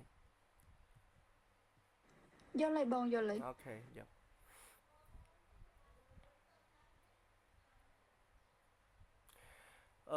កន្លែងខ្លះវាចាជំងឺខ្លះគាត់ខ្វះអុកស៊ីហ្សែនមែនអុកស៊ីហ្សែនរបស់គាត់ថយចុះ O2 របស់គាត់ថយចុះប៉ុន្តែ CO2 របស់គាត់អត់ខ្វះទេយល់អត់CO2 របស់គាត់ normal ធម្មតាយល់ហើយអញ្ចឹងពេលខ្លះវាត្រូវការ mechanism តែមួយហ្នឹងឯងដែលត្រូវចូលរួមនេះ mechanism តែមួយនេះទេដែលចូលរួមអញ្ចឹង CO2 របស់គាត់ធម្មតាទេអញ្ចឹងអត់ត្រូវ regulate អីទេប៉ុន្តែជំងឺខ្លះគាត់មានទាំងពីរអញ្ចឹងវាត្រូវ regulate ផ្សេងគ្នាអញ្ចឹងទៅជំងឺខ្លះ oxygen គាត់ធម្មតាប៉ុន្តែ CO2 របស់គាត់អត់ធម្មតាអញ្ចឹងគាត់ត្រូវ regulate តាមរយៈអាមួយនេះអូខេហើយពីហ្នឹងគោលបំណងរបស់វាគោលដៅរបស់វាគឺនៅក្នុងការជួយឲ្យកម្រិត CO2 និងកម្រិត O2 នៅក្នុងឈាមរបស់យើងគឺវាមានបរិមាណធម្មតាអនឡាញគុំគិតថាអានេះវា detect នៅ CRF មែនប៉ុន្តែគឺវា detect ដោយសារតែ capillary ដែលទៅ supply នៅហ្នឹងណាអញ្ចឹងបើសិនជា capillary ហ្នឹង CO2 ច្រើនវានឹងបន្សាយដូចគេប្រាប់អនឡាញអញ្ចឹងនេះCO2 ហ្នឹងវាអាច cross blood brain barrier ជាមួយនឹងCFF brain barrier នឹងបានយ៉ាងងាយហើយយ៉ាងលឿនប៉ុន្តែចំណែកឯពពួកអីយ៉ុងហាស់បូកជាមួយនឹង bicarbonate វិញគឺ cross poorly មានន័យថាវាអាចចេញដូច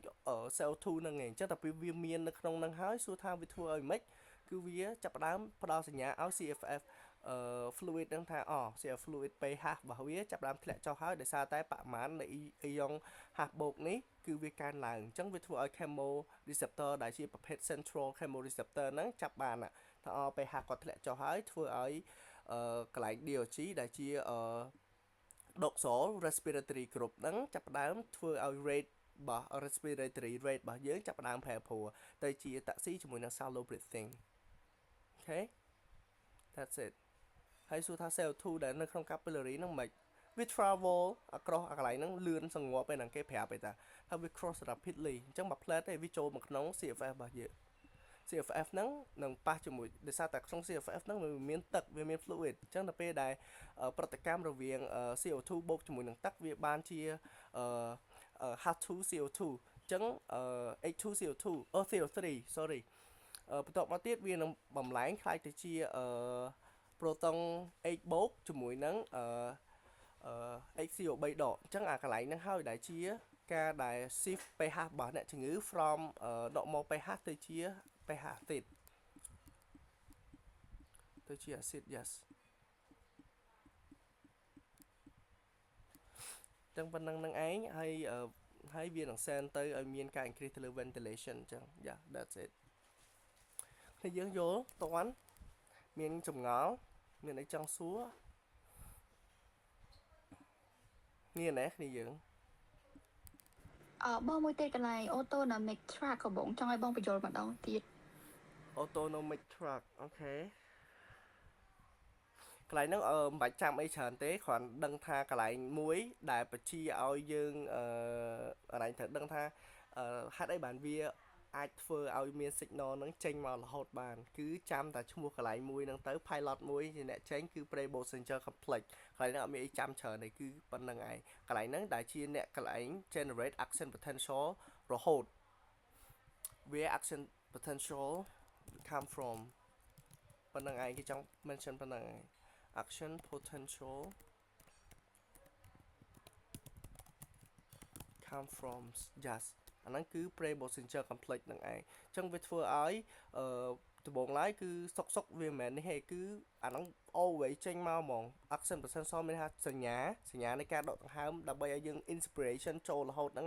គឺវាចេញមកពី Prebolsinger complex ហ្នឹងរហូតហ្មងហើយវាទៅ Bolsinger complex ហើយវាទៅ stimulate ដល់ DOG អញ្ចឹង DOG ហ្នឹងហើយជាអ្នក send signal បន្តទៀត tới căn giả phram bảo dương nè khởi nhé tam giả phrenic nè ấy nè cứ bên năng ngày nè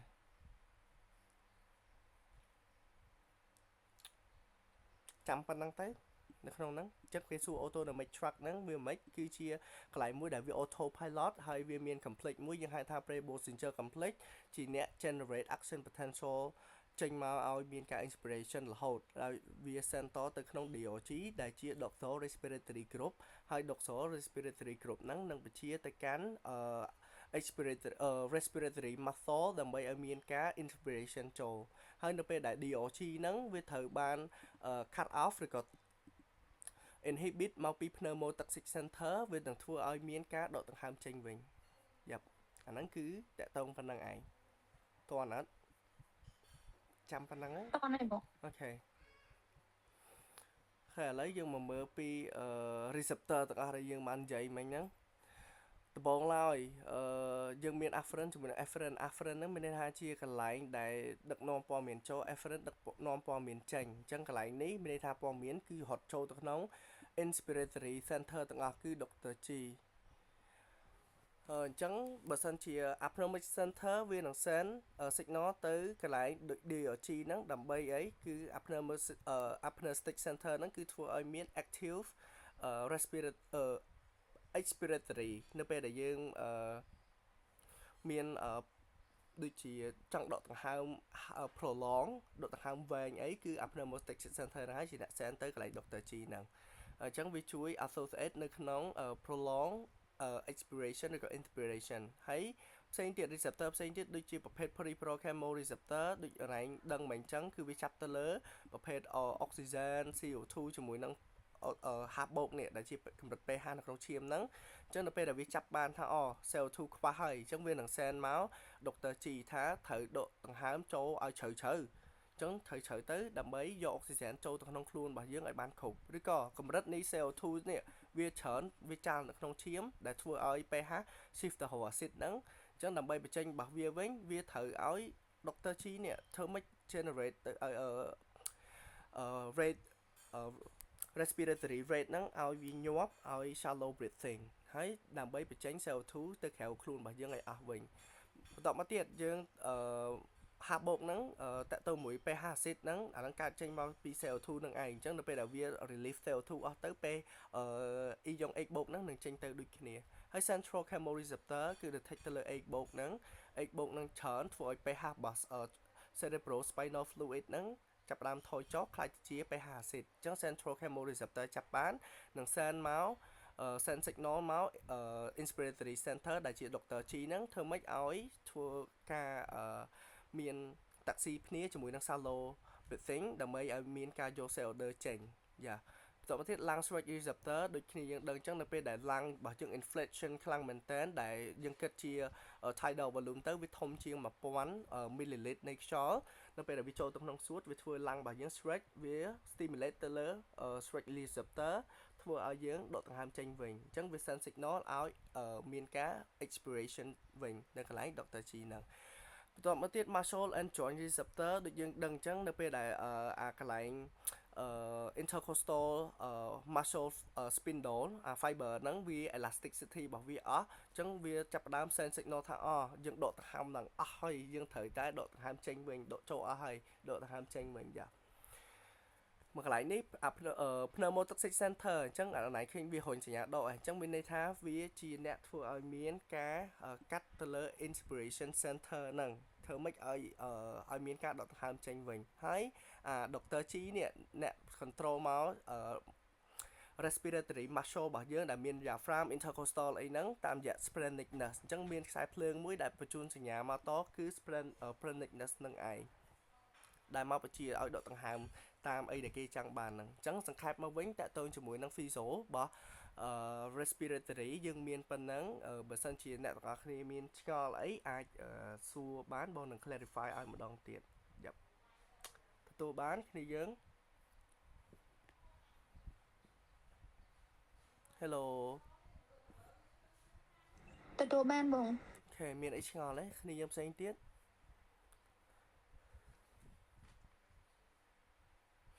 យ៉ាអូនរៀង complicated ដោយសារតែ យើងឆ្នាំថ្មីតោះគ្នាយើងផ្សេងទៀតមិនដែរទាំងអស់វឌ្ឍនាអនឡាញឆ្នាំទីប៉ុន្មាន ឆ្នាំទី2បង អូខេចុះផ្សេងទៀតមកគ្នាយើងសុកហេងបុនខៀង NT ហានានីតើណែ តមស្ដាប់ខ្លួនបង អូខេមានកន្លែងណាចង់ឲ្យបងនិយាយម្ដងទៀតទេ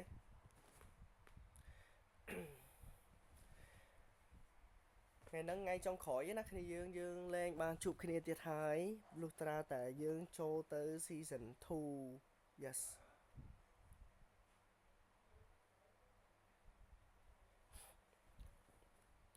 អូខេបើអត់មានទេយើងអាចបញ្ចប់ត្រឹមហ្នឹងទៅ